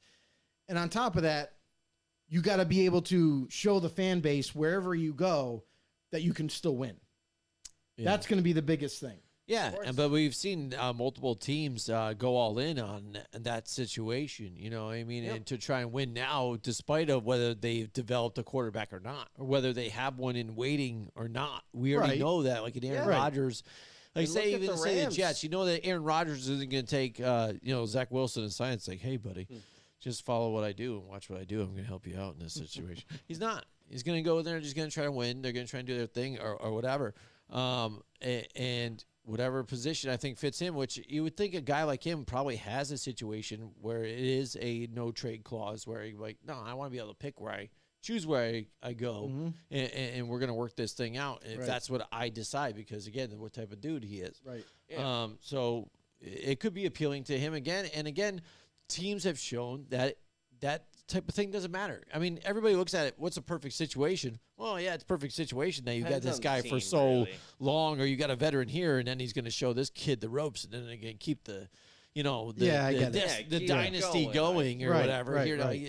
It's great, but that's not always the situation. And now that you've seen the Rams have success with what they've done, some teams are going to take that footprint and try and copy that and try and do something like that. To say, hey, because you ask any fan even too, is it worth it for you to gamble anything on the future just to win that one? I think it's some teams that are desperate for a win that just want one would say, hell yeah, right now. Ram fans can say right now that they were Super Bowl champions last year. Right. Yeah. Jet fans would love to say that they are Super Bowl champions in 2023. And they haven't won since what? Super Bowl like What, two? in 1960 something? Yeah. So They they haven't would won love since the just to Super win Bowl was one an right original now. concept. Right. Because that is the dial that people are watching right now, instantly right after the Super Bowl. What stat does I think the NFL even itself put out? What's the biggest drought now amongst franchises? And it's printed right out there. You know what I mean? And only some of those expansion teams are only there because they're strictly expansion teams. Yeah. But there are franchises been there forever that have not done it. Bills have been there for that is a situation that I think teams will look into that could, develop with some of these trades, some of these free agencies. But it is going to be tiers. And when is it going to drop? Is Derek Carr going to go before Aaron Rodgers? Yes. Is the Lamar situation going to happen? I think Derek Carr's He less could. picky. He probably is. I think that only think that only happens just because the way he is. Well, no, the other thing is because he wants it to be done. Right. He wants to have he wants to have his home. That's but here's the biggest thing too is that he's already been released. He can sign with anybody at any time. Yeah. The free agency period is nowhere near. He's got plenty of time. He's going to take his visits. He's going to decide on a team. And he's going to sign before free agency even gets here. Yeah. So, that's neither here or there. That's going to be already premeditated. It's going to be done. The whole thing now is everyone's so concentrated on obviously Rodgers is the biggest name. You know what I mean? And we're Lamar right now at this point. Who potentially could be available. Well, Lamar hasn't been officially available. I know, but there's just rumors. We just wait and see. Telling offensive coordinators not to count. But we wait and see on that until it's officially out there where the Ravens are taking offers. We don't. I mean, you can speculate all you want, but if it doesn't happen, it's all for naught. Well, because again, I know agents though are always looking at the market. Where's the market going? Well, it probably depends on what Lamar Jackson does with his deal, whatever deal he might get and stuff like that. And or he might be trying to because that's what he's trying to do. He's not going to be able to. He's trying to do. And we understand that. I think and we understand that. And then what kind of trade value and what do you do for an Aaron Rodgers? That's why I think all that kind of plays into itself. But Derek Carr, again, he is a man of his own, and he is a stand-up dude. So I think he would, again, it looks like he would get his own deal quicker than everybody else because he seems like a stand-up guy who just wants to play. He wants a home. Yeah. He's also a free agent already. Right. He loved it. No, I understand. But, you see the way money works, though. You know what I mean? Whether, who they are or not.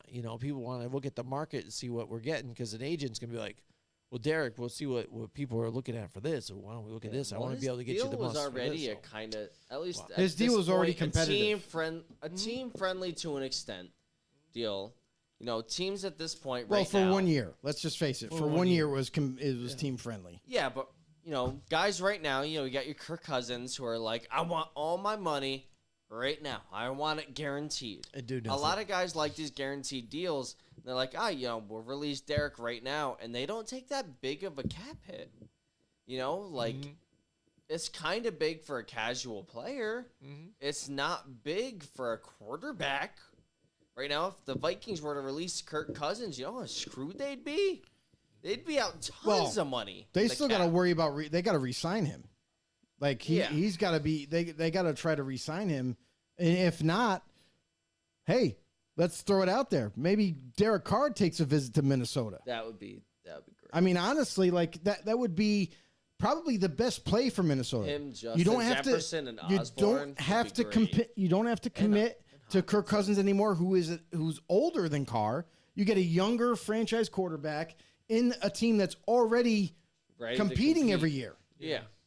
I think they'll probably try and get Cousins back for another year or two. As much as I don't agree with it. It's a terrible idea. I haven't been a Cousins fan for a long time. Of course you have. You're a Giants fan. He's fully statistic. He's cool. If you want a guy who's going to give you stats, then he's your guy. You want a guy who's going to get you through the playoffs? He's not your guy. No, what's his record in prime time? His record in prime time shows how successful he is when it matters. That's all. I think that's all I got to say on the matter. It's his prime time record. That's it. Horrendous. And that's what I have, folks. What is it? Because Stone Cold says so. Really nice. Oh man, yeah. So Jimmy's got it. Yeah, it's a lot of crazy conversation. We can keep talking about this for hours. We're going to talk about it way more. Yeah. As we go, we've gone. It's only going to get crazier when we come back from the break. I can only imagine the conversations we're going to have. Probably. The guys who are going to sign places that don't make a lick of sense, and it's going to be amazing. It is. A lot of free agents. Listen, we already have that quarterback controversy already. Yeah. No one knows what Rodgers is doing. Jimmy brought up Lamar Jackson and his uncertainty with Baltimore. Like this, it's not going to end here. Something else is here's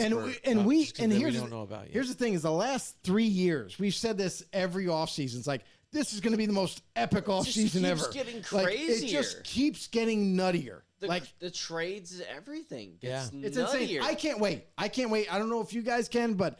We can't wait to get to the draft is around the corner. Free agency is around the corner. Like, we're going to be here for you guys. Make sure you tune in. Go over to YouTube. Help us out. Search us up. Football on the Nose Show. Yeah. Hit that subscribe button. Hit the notification bell. Let you guys know when we go live. And as well, you can follow us on Facebook and Twitter. Our Twitter handle is @FB_no. Anywhere you can get your podcast, we are also there as well. Spotify, iTunes, you name it, we're there. Drop a follow there. And if you're on Twitch and you kind of came across us somehow and you like football, make sure you drop the follow there as well. Yeah. Hopefully you're able to hang out for the draft this year, Joe. Shut you up, don't have Cody. any. Absolutely, maybe. No car be cool. troubles. I know we had the car troubles last year. And Car I troubles. ended up hanging out with Dedo for the first half of the draft. and Nobody then knows who Jimmy that and is. Dedo for the second half. No one needs to know. Dedo is a legend. Okay, we're signing off now, We Cody. can sign off All before right, I Cody. get into the legends. Goodbye. All right, everybody. Thanks so Later. much for joining us for this long show. Thanks We for this will great see you 5th guys season. Next It's season. been excellent. Join us next week from 8 till 10 Wednesday night for more football on the know with Jim and Joe.